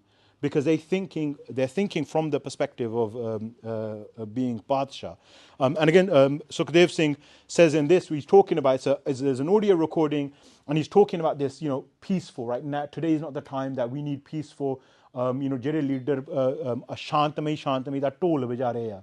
And they're saying that because of this lack of understanding of the conflict that we were engaged in, many innocent young Sikhs were killed because they weren't on the path of armed struggle. They had no way of defending themselves. The state would come into their houses. It got so pervasive that in Punjab, people said that if we've got two boys, because they valued them more, that we're not going to send them on motorcycles together. We're going to send them one by one, because if one of our kids dies, then the other one will survive. That's how deep the fear of the state got into people's mind. When, officers like Gobind Ram would roll up into a village, pull off people's gates, arrest all of the young men, get all of the women and the elders and the kids out, strip them naked, make them drink urine, make them lie on top of each other in the open fields of the villages. When they were committing that level of atrocity, Sikhs needed to respond and mobilize in order to resist against this strategy that the Indian state unleashed. So, when we talk about human rights violations, many of you would have heard, that's a whole other topic. But the Indian state, in order to suppress Sikh resistance, made counterinsurgency policies. And one of their policies was to punish the civilians. The same thing we see in Palestine, right? To punish the civilians, and they used sexual violence as a weapon to do that. They used seizure of land and property as a weapon to do that. They used arrest and detention as a weapon to do that. And they collectively punished people. So if a village was sheltering a Sikh militant, or Bibi Amandeep Kaur, whose brother was a militant, would get picked up, harassed, tortured, brutalized, murdered, bodies dumped in rivers. It got so bad that neighboring states were complaining that stop dumping bodies in rivers because our rivers are being clogged up. But the reason the Indian state was carrying out those human rights violations, was to destroy Sikh resistance, destroy the spirit of the Sikh. That's why when today our parents or our grandparents may say, don't talk about Khalistan, don't talk about this, it's that fear that's speaking in them. They've been domesticated to say that no, our resistance creates a danger for us. Let's go into self-preservation and let's work really hard, get a good job, and try to change the system from within. And he says, we should fight the war once and for all, instead of repeatedly putting the Sikh community into various agitations, which also demand sacrifices. Khalistan is the only way in which Sikhs can feel free. And that I always find really powerful, right? When they're talking about that ਅਸੀਂ ਵਾਰ-ਵਾਰ ਮੋਰਚੇ ਕਰਦੇ ਹਾਂ, ਲੜਾਈ ਕਰਦੇ ਹਾਂ, exhausting the capacity of our people by continuously mounting these agitations, that we should present a serious political program in order to fight. And you see that come alive with Sant Jarnail Singh, who spends 6 years of prachar, going around village to village, educating, teaching, mobilizing, making Sikhs understand what the state was and what they were fighting against. And through that process, empowers an entire generation and launches one of the most potent struggles any liberation movement has seen. And it all comes down to our foundation, our bole, right? Pantha vase main ujra. That ਜਦੋਂ ਅਸੀਂ ਆਪਣੇ ਨਿੱਜ ਦੀ ਗੱਲ ਕਰਦੇ, when self-preservation and the self is the goal, then the strategy looks very different. When we're looking at it from a Khalsa perspective, from a Akali perspective, कि मैं मेरा शरीर परिवार वास्ते कुछ नहीं, सारा कुछ पंथ वास्ते, then the outcome looks very different. And today, even now, we're having the same situation with jathedars of Akat, Takat, and there's so much analysis coming out of Punjab that's incredibly powerful on this topic, but it comes down to the same situation that we're not seeing that nirpak leadership. We're not seeing that leadership that is totally in it for the panth and willing to make all of the sacrifices required, and that we saw just a generation ago. Um, so just to end it now, so our Sangharsh, these are the major questions for those that are displaced from Punjab. How do we contribute to the success of the Sangharsh as we advance towards the next phase? So because our Sangharsh seeks to root our existence in this world as Sikh, that's what the Sangharsh is for. That's what our struggle is for. And to strive for Khalsa Ji ke bol bale and Sarbat da pala, Sikhi itself is our fundamental starting point. And strengthening your individual and collective relationship with Naam Bani and building local Sangat committed to Seva for the Sangharsh is the key to longevity of our movement and our ultimate victory. And doing which are initiatives that lead to face-to-face discussion that help us understand the a deeper level to our current circumstances is important. And it's important that we understand the nature of the Indian state and its relationship with imperialism and the role of the Guru Khalsa Panth in this world. And this is what Sant Jarnail Singh does for us and those Shaheeds do for us. And they set a solid, firm foundation. And it's important for us not to regress and get deluded into thinking that the Indian state is, or the nation state is somehow not counterintuitive to life itself. And rebuilding a meaningful personal and institution connection with communities and activists in Punjab. And whatever skills Guru Sahib has blessed us with, using those to find ways to work at the grassroots level in Punjab and building meaningful connections to our motherland beyond tourism and consumption. And there's many other solutions. I'm conscious of time. I'll go over this briefly. I can share the slides as well if you want to do vichar on these. So revitalizing our deeper connection to Gurbani, educating on Sikh epistemology is incredibly important. And epistemology means knowledge. Everything that I've been talking about today is about rooting and grounding ourselves in a Sikh way of looking at our problem and the solution. Rebuilding Panthic institutions is a massive one, right? A smaller version of that is how do we effectively make decisions? That's something that's been pulled away from us right now. Akal Takht, the Shromi Gurdwara Prabandhak Committee, the Panth effectively is prevented from making Gurmate and making collective decisions. If we can't deliberate and make a collective decision, how can we then progress to the next stage, which is like mobilizing? And this is deliberate, right? Engaging in strategic dialogue, understanding what the global situations and the issues that we face, and making channels that we can collaborate within the global Sikh community and others. Resisting assimilation, maybe bahut jaruri hai, educating the youth on the dangers of cultural assimilation and the importance of preserving Sikhi amid these Western influences. Promoting sovereignty, engaging in these types of discussions, committing to sovereignty, leveraging technology and media, and fostering self-sustaining community. I won't play this var, but I'll share it. It's written by Harchand Singh Ji Mukta, and he was Shaheed in June 1984, and it's called Sikh Veer Javano Gabruo Sikhi to Javani Var Deo. And they were faced, remember we talked about, they're faced with the same situations that we're faced in, and they respond. Guru Sahib created the system of Taddivara, right? Like the technique, the sand, the apparatus of Taddivara, and they respond to that situation.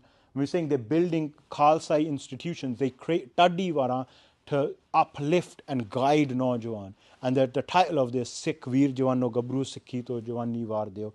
And I'll end it there, and we can open up any questions. Bolya pul chuk maaf karna.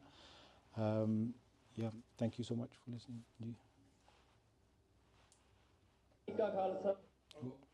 Hanji. So, after discussing all of this, like how we should be fighting for this Sangharsh and achieving Khalsa Raj, what does Khalsa Raj actually look like? As in, how do we determine our leadership, and how do we actually govern ourselves? That's a really good question. So this question of like governing ourselves, and determining leadership, we don't have to look very far to see that in process. So whenever we look at our atiyas, whether it's under Banda Singh, whether it is like the missile system, they built everything that they needed. So during the missile system, they had Rakhi Parvand, where they would have bands of Sikhs that would go out and help people, help villages, etc. And ਉਹ Rakhi Parvand ਦੇ ਵਿੱਚੋਂ they created the space, they incubated the space that led to then Khalsa Raj. Same way during the Jujaru Lair, Sant Jarnail Singh became a leader not because he was from a wealthy landowning family. He wasn't, what are they calling Punjabi, like the kind of established ancestral leaderships, people that had like connections going back to the British, like Badals, Rawaiti leadership, right? Like, the Akali Dal or stuff like that. Sant Jarnail Singh was a nobody, completely outside of that space. He comes onto the scene and is valued because of his Reni Beni, because of his character as a Sikh. Sant Jarnail Singh's first nickname is Sant Jarnail Singh Abhyasi. That's why the youth were so drawn to Sant Jarnail Singh, because of his discipline. And then also, Sant Jarnail Singh spoke truth in a situation where it was very difficult, much like today. So he addressed the halat. And if you look at all of Sant Jarnail Singh's speeches, they're all online. You can, there's transcripts of them, there's audio of them. He's talking about all of the conditions that the Sikhs are facing. His prachar is vyakya, explaining this is happening, therefore this means this. This is happening, therefore this means this. This is now, we're at the process. Now the Indian government has attacked and killed 13 Sikhs in Vaisakhi. The community is saying, everyone's saying we should fight a court case. Let's fight a court case. Nothing's going to come out of it, but let's fight it. We fought the court case. Nothing came out of it. Now, the Sikhs are going to take justice. The Gurbachan is assassinated in Vaisakhi a year after the court case happens. And then again, like, buses are taken with Guru Granth Sahib Ji's Roop, Bibiyan being arrested, Bibiyan being tortured. He's explaining what's happening and what the response should be. And that's building Sikhs in a certain direction. Now, Sant Jarnail Singh used to say this thing. He was asked a similar question, right? Like, ਕਿੱਦਾਂ ਕਰਨੀ ਚਾਹੀਦੀ ਆ ਰਾਜ ਕਿੱਦਾਂ ਲਈਏ? And he said, ਜਦੋਂ ਸਾਰੇ ਕਥਾਵਾਚਕ ਕੀਰਤਨੀਏ ਢਾਡੀ ਜਦੋਂ ਇਹ ਸਾਰੇ ਸਿੱਖ ਬਣ ਗਏ ਫਿਰ ਰਾਜ ਆ ਜਾਊਗਾ. Like Sikh means something. If you look at Sant Jarnail Singh Prachar, it's very, very different. Like I was saying, we use that word Prachar a lot today. If you look at Sant Jarnail Singh's Prachar and you look at everything else since, it's not the same. There isn't that fearlessness in speaking to the state. There isn't that analysis. Like many won't even name the Indian state. They won't even talk about Sarkar aa kar rahi hai, Sikhan nu aa karna chahiye. And at the same time, Sant Jarnail Singh is doing prachar. He's organizing Naujawan into jathebandiyan, and he's saying openly, ek pind de vich ek motorcycle rakho, harthyar vadiya to vadiya rakho. Wherever he's going, he's doing that prachar. He's saying that this is the nature of the Indian state. When their interests are challenged, they're going to kill you. That's what happens with Bhai Kulwant Singh Nagoke, brutally tortured and killed. And his Shahidi marks that turning point in that time where it's clear now that this is how the state's going to respond. And then Vaisakhi, 78, all of that shows, right, like the nature of the state. And that hasn't changed. Even now, you challenge the interests of the state, they will use all of their machinery in order to lock you down. So we've seen effective Sikh leadership develop based on their character and their capability and their ability to talk about the conditions that Sikhs are facing. We know what that looks like as well. So that is something that's collective, right? Sikhs appoint their leadership from within, from the Sangat.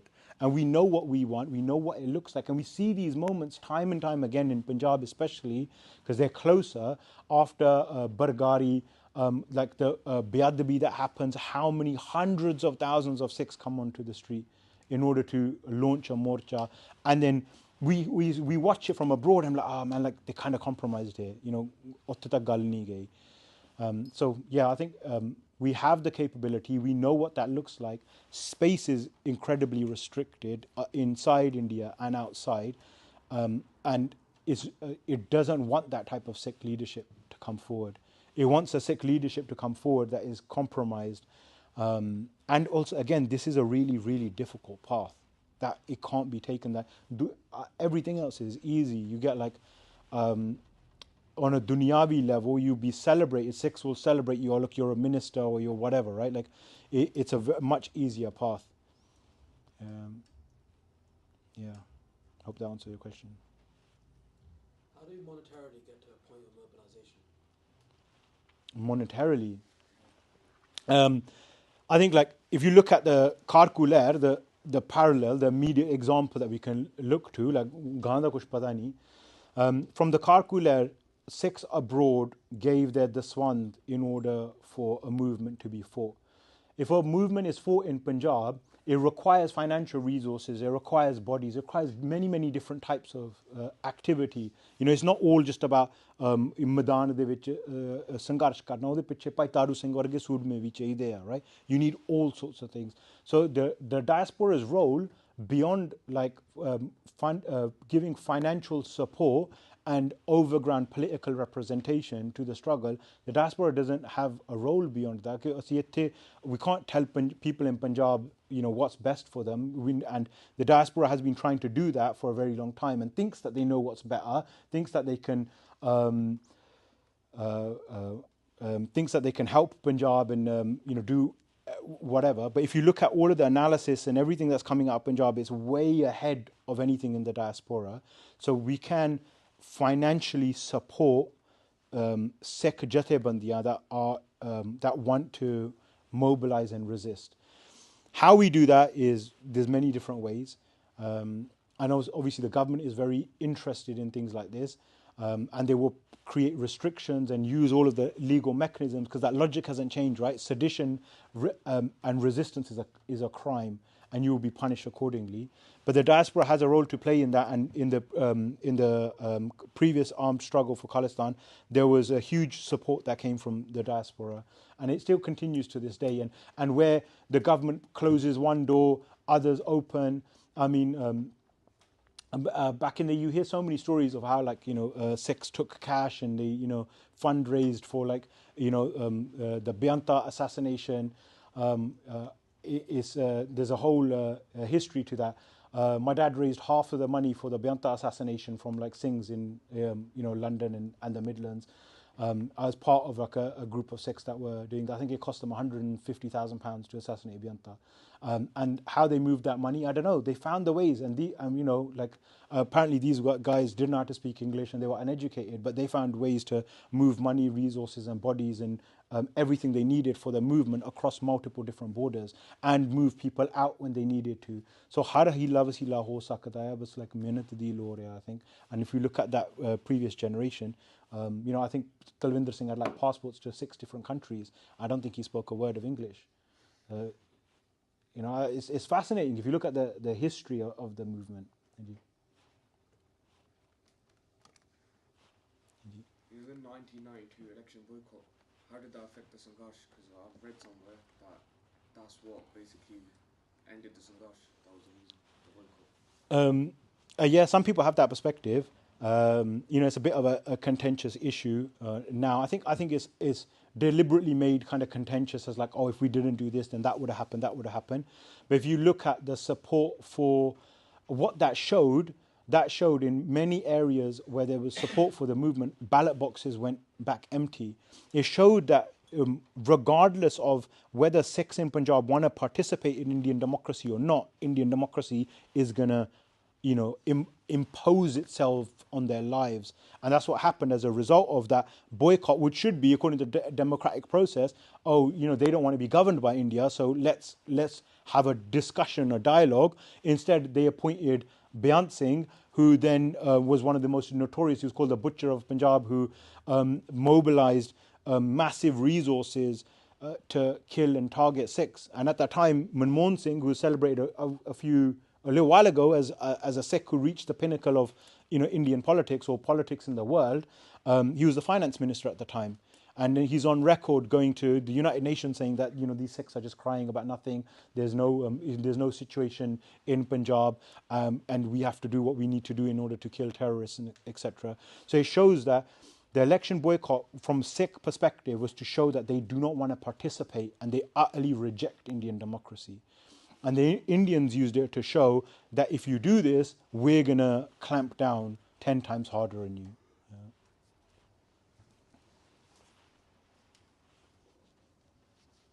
How do we come out of this mentality that, you know, how people say that we're not Ghulam? How do we come out of that mentality? Because there's a lot of people around us that say we are, and we're constantly in that. And then you learn about this and you understand things, but there's still the surrounding around us, even people our age group and everything. That's the mentality. How do we shift that mindset? Or like, what are good conversations to have to like open it up? I think a lot of people confuse personal success on a worldly level and comfort with azadi. Because you got a big house and you've got 100 billion million whatever, and you're the president of America, that doesn't mean your qawm is free. They're two completely different things. Dunyavi taur dete, you can get whatever success you want in England. You can become somebody in the House of Lords. Like, that's the highest title you can. I don't think you can become king. They wouldn't want a Sikh to become king. But say you could become king of England. You know, what are you going to do? Are you going to send the British military to go fight a war in a backwards place for a backwards bunch of religious fanatics? That's never going to happen because the British people don't care about Punjab. They're not interested. So what matters to an individual and what matters to the qawm aren't always necessarily the same thing. I think getting people to understand that is really, really important. And the best example of it is Dalip Singh. Right? Dalip Singh is in Punjab. He's, you know, Sikha Sardaran de vichon Modi, right? He's an Agu, leadership, called Maharaja, whatever. He's stolen as a child, which today is human trafficking, to use, like, you know, words, you know, as like a 5-7-year-old, brought to here, converted to Christianity. They cut his case, and he Maharaja de Parvar de vichon saga, and he becomes the Black Prince of Perthshire and like a party toy for the Queen. Now they drag him out and be like, "Pag ban ke aaja," like wear your, you know, traditional kapre, come out and be like, "Oh, this is, you know, one of my, you know, of my collection." And the British had this really weird, perverse sense of doing this. You can go to the National War Museum and you can see, you know, the bones of Napoleon's horse. They would collect, you know, the heads of indigenous people in Australia and shrink them, and they fetishize death in this really perverse way. And like Dalip Singh is a trophy. So they bring Dalip Singh here, they anglicize him, he has everything. You know, he has something that no Sikh in this country would have. He's acknowledged as royalty, the last ruler of Punjab. He dies in exile. He leaves all of this behind. He dies in exile in Aden in France because he sees that all of the country houses being part of the aristocracy means nothing. And when his mother comes, Maharani Jind Kaur escapes who they imprison. He dresses as a maid, escapes from that prison because they knew her power. She comes here, she reaches him and she says, "Pot tu aaya, tu Sikh hai. This is your heritage." That awakens the Sikh within him, and he leaves it all behind, dies in exile in the pursuit of liberating Punjab. And that's the cycle, right? Like, you reach the pinnacle of what it means to be part of British society, and reject all of that to die in exile, impoverished. And when he takes Amrit before he dies, and then when he dies, his bones are taken from Aden and they're bought and they're buried in a church graveyard. So even in death, they deny him Sikhi. So Dalip Singh to utte koi ohde tak pahunchn ta nahi lage, right? So he is the prototype, and he's also described as the first Sikh in the UK. So that's his Sakhi of his life. And if that should teach us what our relationship with Britishness and, you know, working within the system or being part of it and reaching somewhere is. But like, same way with our Nishaan Sahib, right? Nishaan Sahib, you know, some people also say that we don't need Padshahi because our Raj isn't a physical Raj, is some kind of like psychological or akashic or like philosophical Raj, right? Nishaan Sahib jameen de vich gadde aaya. Langar punje baith ke shakde hain. Like langar, if you a Pojan doesn't fall from the heavens, that sangat di mehnat de naal banda, right? What fundamental principle, remember, Sarbat da pala, helping people, what a Gurdwara does, it's a physical space. The Khalsa coming together, our Shastra are physical things. Our Raj is also a physical thing. It's a manifestation of all that collectively. So this idea of like asi gulam nahi hege, asi azad hain, right? You have to get on a plane, you take your kirpan off and you put it in a suitcase. You know, and over here, the easiest way to explain it to anybody is that many Sikhs are known for not living on rent, right? Very few of them live on rent. And the ones that do live on rent, what's the number one thing they want to do? Number one thing, buy a house. If you don't want to live on rent for your family and you know what the value of a house is, and sari umar tu mar janne hai, main ghar ban jaye, why shouldn't your qawm have a ghar? Qawm de ghar waste nahi kuch karna chahiye. Would you take your family and live on the street? Karaye de vich raho, you can't paint the walls, you can't do all sorts of things. Koi pabandiyan hain, you're living under someone else's raj. So you apna ghar lena chaਹੁੰਦੇ ਆ. Like it's a worldly thing, right? For your family, you think my family is going to be helped and saved and safe in a house. Same way, qawm nu vi ghar ਚਾਹੀਦਾ ਆ. Qawm ਜਿੱਦਾਂ ਸਾਡੇ ਪਰਿਵਾਰਾਂ ਦਾ, our families have a future, our qawm also has a future. Our families have history, our qawm also has ਇਤਿਹਾਸ. Our children's, like, you know, Shaheed Bhai Talwinder Singh is talking about the future of our children. Ena mulkhan de vich reh ke, you can have as much wealth and whatever position you want, you can't buy your maa bolli. Mul thoro mildi hai. You can't buy your maa di tarti, right? You can't, that doesn't come, it's not something that can be purchased. Maa bolli de naal nerta kamauni pendi hai. You have to earn it to become close to your mother tongue. That's just your language. And without your language, half your culture is dead. And we're in an unfortunate position, like we're going to know less and less Punjabi as we live. It's going to be difficult. I've got a 5-year-old. It's difficult to teach them qeemta and qadra and values, muhavre, sayings. You can teach them Punjabi. They might be able to say the words. The understanding is missing.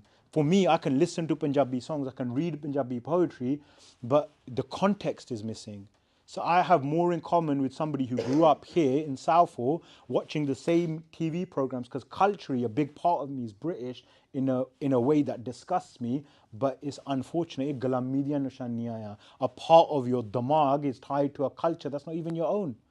So but it's again, it's how uncomfortable do you want to be? Because we're all going to live in the same space. But are we willing to live with the discomforts of this? Are we willing to live with these questions and turn these questions into battlegrounds for our coming generations?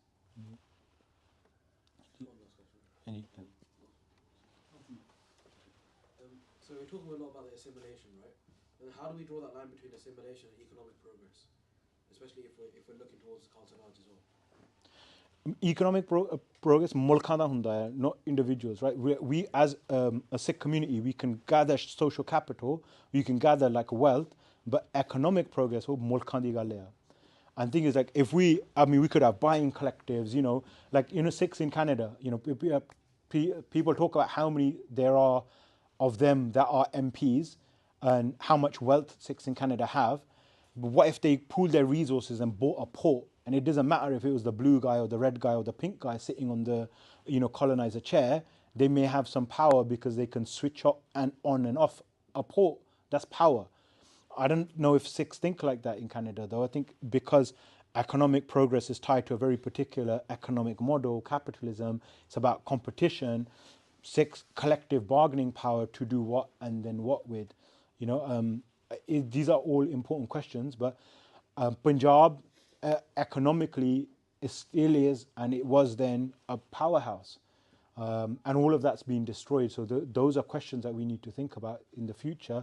And now, like, what type of economic model and what type do we want in Punjab? What type of economic policies do we want in Punjab? And right now, because all of our economic policies are being set by Delhi Darbar, those policies aren't that which is favorable and beneficial to the environment of Punjab. Like, you know, just 2 generations ago, there was many different crops. Now it's jonna, like rice and wheat, monocrop culture, right?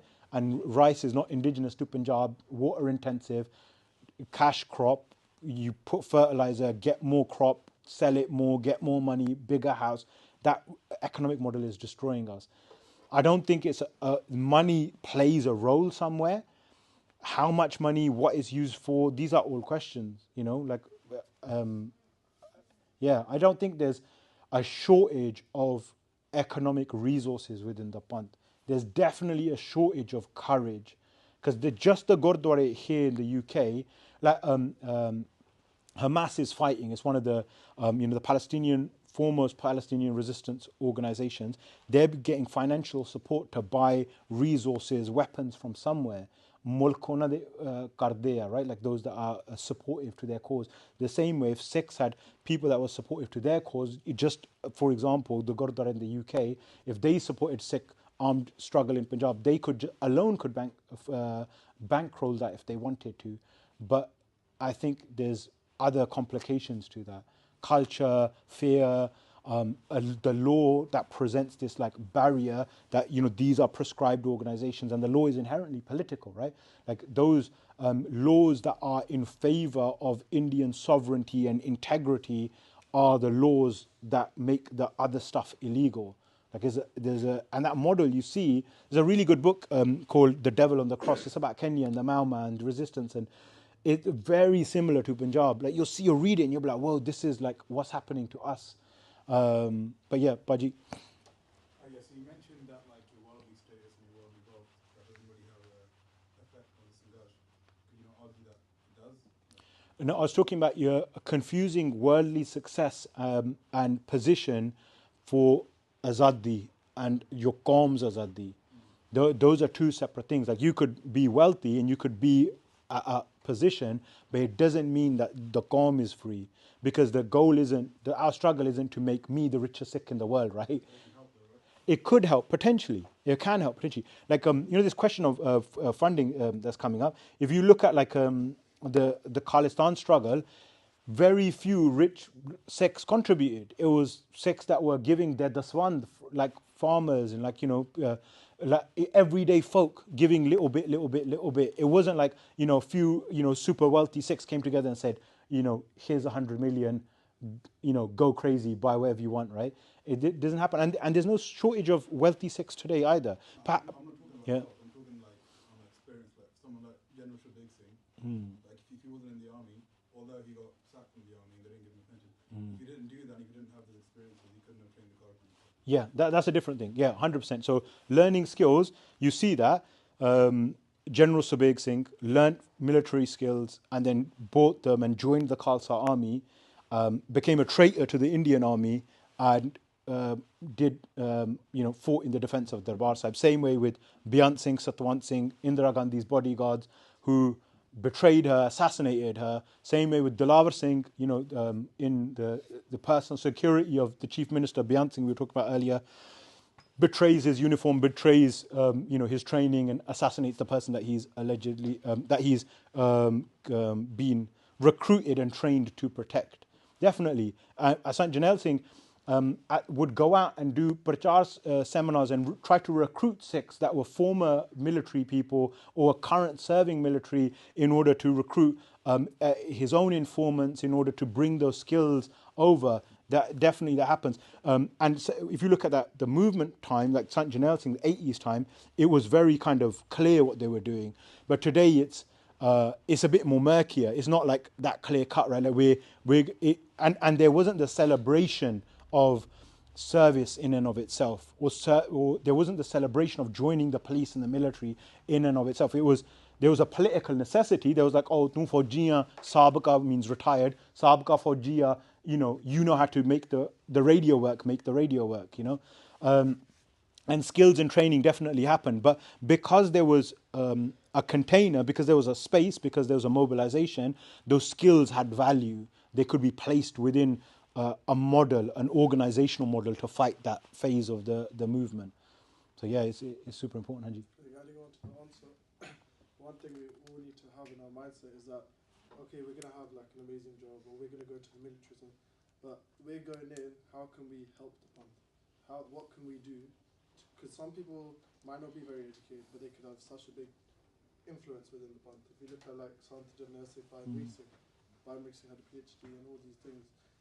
Santi didn't go to school, but they had such a big influence. So I think it's always that mindset that, okay, let's say I'm going into the military, I know I'm going to learn to be a pilot or something. How can I bring that into the movement? How can I how can I bring that into that story? That's what General Big Singh did. When Baba Talib Singh said to them that you need to come, it's because they had that experience, and then Babaji knew that you were going to be a very big influence for a lot of the Singhs in that. So I think that's the mindset. Everyone needs to have that. If we are going to become rich, how can we help the Bant with that? Yeah, 100%. I think because we're caught in this like Ghulam kind of dynamic, we celebrate somebody being in the military of a goal in and of itself. Like, you know, somebody is in the Canadian military, you know, Sikhan di tarakki hogi. Somebody is in a British political party, Sikhan di tarakki hogi. Or we say that they're leaders of Sikhs.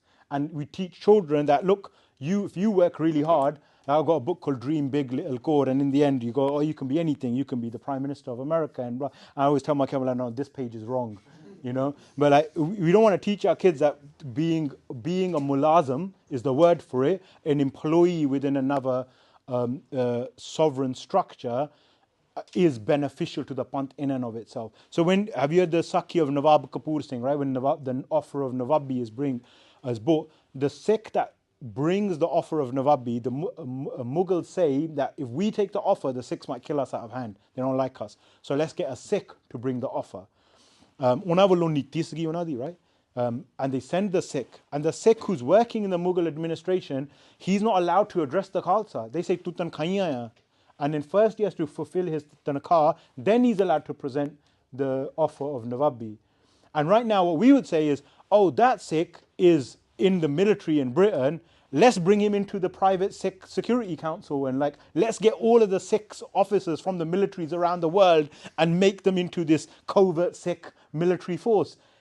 We make that jump too quick, right? Like, so Big Singh in 84 is a good example.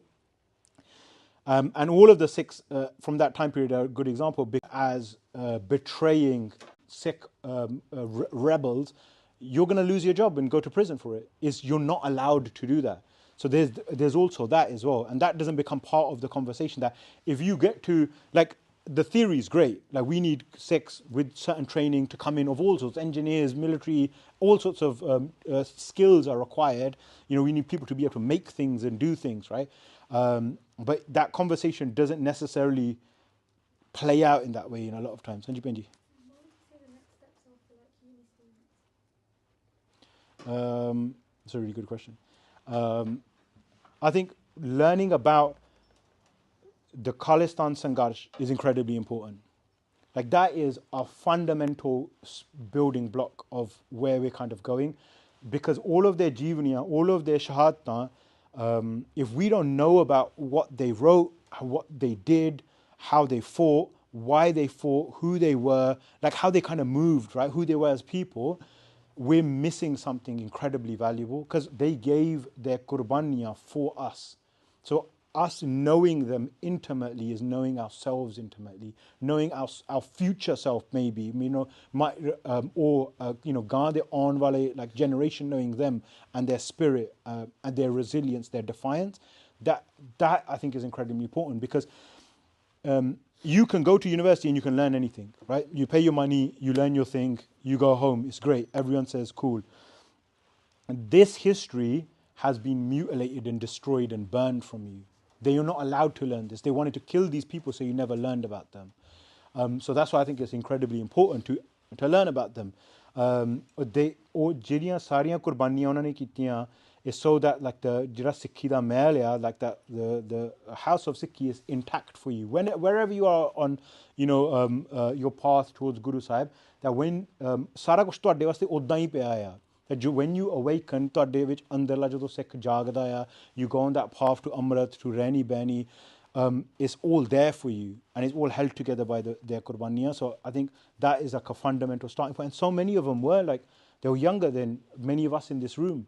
You know, many of them were student organizers. When Bhai Amrik Singh was the president of the Sikh Students Federation in India, and the All India Sikh Students Federation that then starts doing, you know, Gurmukh Smagams and Amrit Prachar and like Amrit Sanchars as student activity. Because they're like, as a Sikh student, so I think that's incredibly important to learn about who they were and what they did. Just to add to that point as well, it's really, the education piece is so important, because that's the one thing that no one can take away from you.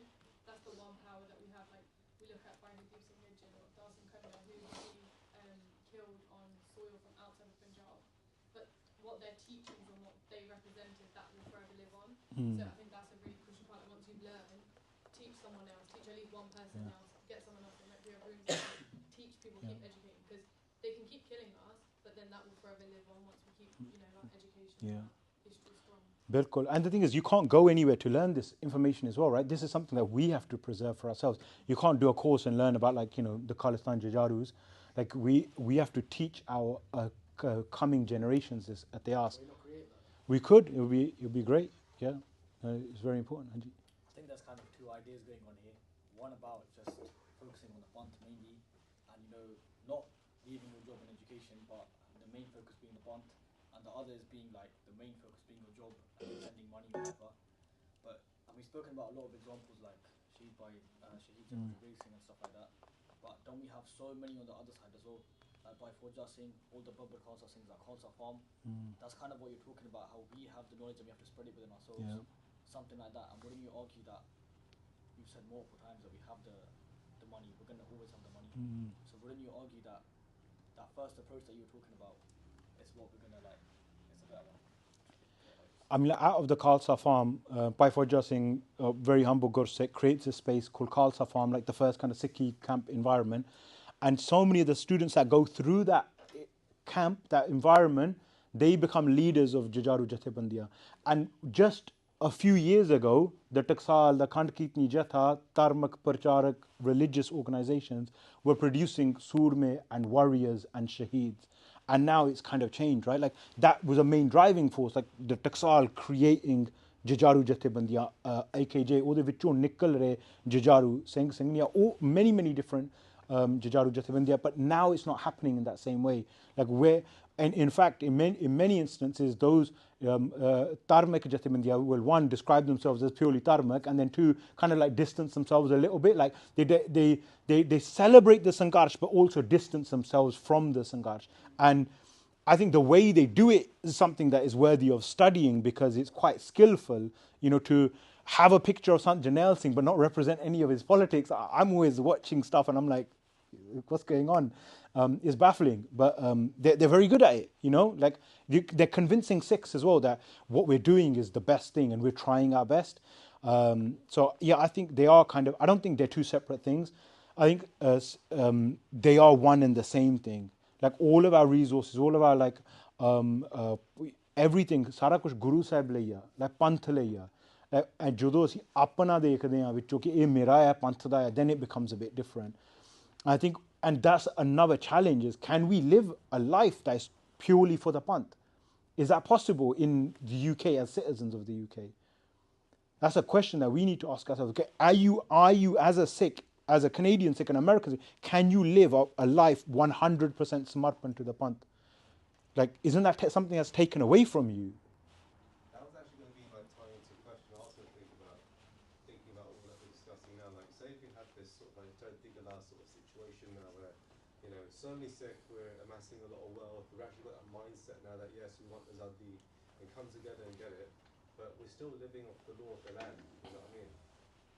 We're still subject to that. We can't just, you know, say, okay, trust is part of our, you know, part of our daily living. It may not be part of yours as, you know, UK citizens. You're not allowed to carry on because we are. It's going to be like that. You know what I mean?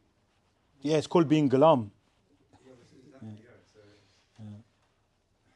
That is right. That's what Sanchi does, right? He names the condition of that citizen, that you can have money, you can have all these resources, but as soon as you start mobilizing the resources as Badshah, as sovereigns for the Panth, then you cross that line, then the state's force will come in.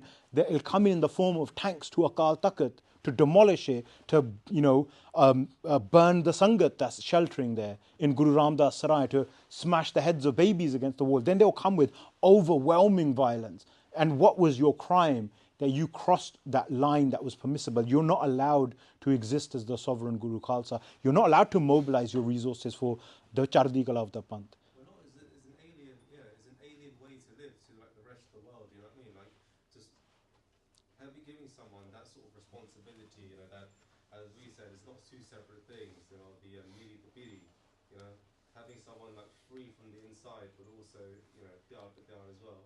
The way that rest of the world is like, okay, we kind of need order, we need other people to do it, and we need to be subjugated. And then when you get someone like that, we've seen someone who's like, terrorist like. I don't think it's alien. I mean, like, Britain wants to be great, right? Like, it's in the name, They're like, we're the best country, and like, we have amazing things here. Canada's amazing. India tells itself that it's amazing, right? All of these countries want the best for themselves. Maybe you could argue that it's the few wealthy interests in those countries, the Samayadar, that benefit from, the country being great. But ultimately, that's a narrative that they tell their people, right? There's people in the UK that I've met that feel a sense of pride of being British and contributing to this country. But for me, being British has always been a sense of confusion and tension. But why can't I want a place where Sikhs, Sade Bache, Sada Sikhi Swaroop, like, flourish? Why can't I want a space where Sikhi can flourish based on values which I think are really good values? And be willing to fight and die for it? Isn't that like the whole British nationalist story? But we're not. We don't want a Sikh nationalism.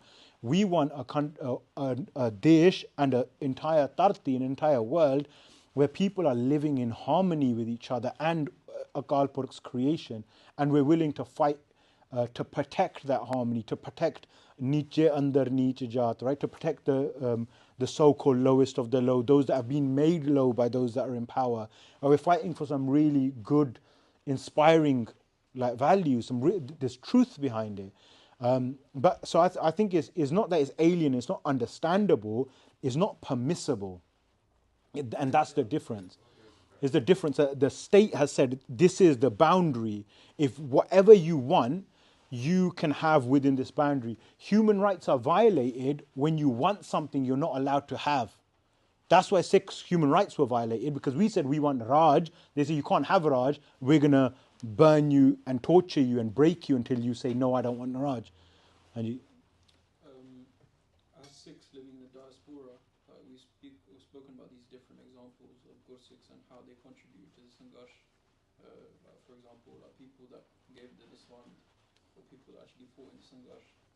Do you think that as Sikhs living in the diaspora, we have any other role to play other than just being able to give out the Swanda? Like, is there anything that we can actually do from here other than give out the Swanda? Like, how do we, like, what does it look like if we mobilize, if we actually try and start getting stuff done on the ground? I think most Sikhs that live in the diaspora are too far removed from the ground in Punjab, and they have this kind of saviour complex. And they also think that they know better. I see those dynamics play out, like, amongst the elder generation, the diaspora in Punjab. I think the diaspora needs to first understand and listen to what Sikhs in Punjab are saying. I try to pay attention to the discourse, especially in Panthak spaces. I might not know what's happening in the news, like in most of the rest of the world. I'm generally ignorant. But like when it comes to Panthak discourse or like things, I like to pay attention. And I personally think that the discourse coming from Punjab is so far ahead and advanced of anything that Sikhs in the diaspora are saying. Vast majority, I should say, of Sikhs in the diaspora are saying. Like, they understand the principles and they understand complex issues, and the diaspora can't think beyond a problem that needs a solution. Like, the farmers' protest happening, how can we help? You don't have toilets, we're going to build a block of toilets. And then they're like, but everyone goes to the toilet in the kit, we don't need the toilets. And then once the toilets are built, where's the water coming from? Where's the electricity? You're creating like problems. No, you lot don't have toilets, we're going to get you toilets. We fundraised, £200,000 to build you toilets, you need toilets. How's it all the Sangat going to go to? Like, you get what I mean? Like, the diaspora is very kind of one track kind of mind. Like, oh, you don't have this. Every pend needs a gym. If every pend has a gym, then it will be sorted. The youth will have something to do. Every pend has a gym, but then there's nobody in the pend because displacement is driving a generation out. It's like, there's drugs in Punjab, we need to fix them, we need drugs, we need drug rehabilitation centres. So we build drug rehabilitation centres, but we're not addressing the reason why Naujawan are on drugs, or how many Naujawan are on drugs, or what's going on here. There's like a massive lack of connection with actual grassroots in the Punjab. I think the diaspora doesn't have any shortage of anything. I mean, like, you look at most major Gurdwara accounts, they have huge sums of cash available, but they're not willing. It's theirs. That's the other thing, right? It's theirs. It's that committees. They earned it. It's that Sanghats. It's theirs. It's not the Panths. But at the same time, they are the Panth as well. Then they'll be like, Asi Panth. It's a bit confusing. I think the diaspora needs to humble itself in a lot of circumstances. Yeah. I was lucky enough to stay in Punjab for like a long period of time. And I was like somebody who growing up always felt like I was quite rooted in like my fellow like Sikhi, Sant and like Punjabi culture. I grew up speaking Punjabi with my grandparents and stuff. And when I went to Punjab on the ground, like the ground reality hit me so hard. I had a culture shock, like seeing what the kids were like. Like the kids are so sharp here, bro. Like some of these one-liners that they're dropping, the kids are way ahead of any kids here because the halata that they're like facing there, they have to be switched on, innit? And like just seeing the state of what the ground reality really is, it hit me hard, man. Yeah. And I think like here we're very far removed from what that actually looks like and what it actually is. Yep, 100%. I think like one of the fortunate spaces that we have here is that if we can connect to the Sakya and the Ityas of the Sangharsh, we've got more space here because the British police isn't going to come to your house and torture your whole family and murder you because you talked about Khalistan. But we still have that fear because that logic still plays out in Sikh spaces. Can't say this, you can't do that, you can't do this, because that fear is the state fear of India that kind of projects itself.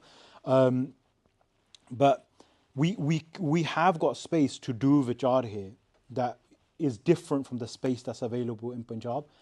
But that doesn't mean we got all the answers. And that doesn't mean that we don't have a lot of effort and there's a lot of learning to do. We've got environments here where our bachche are learning Sikh Ityas in a way that's different and difficult in Punjab, because a lot of it is the fault of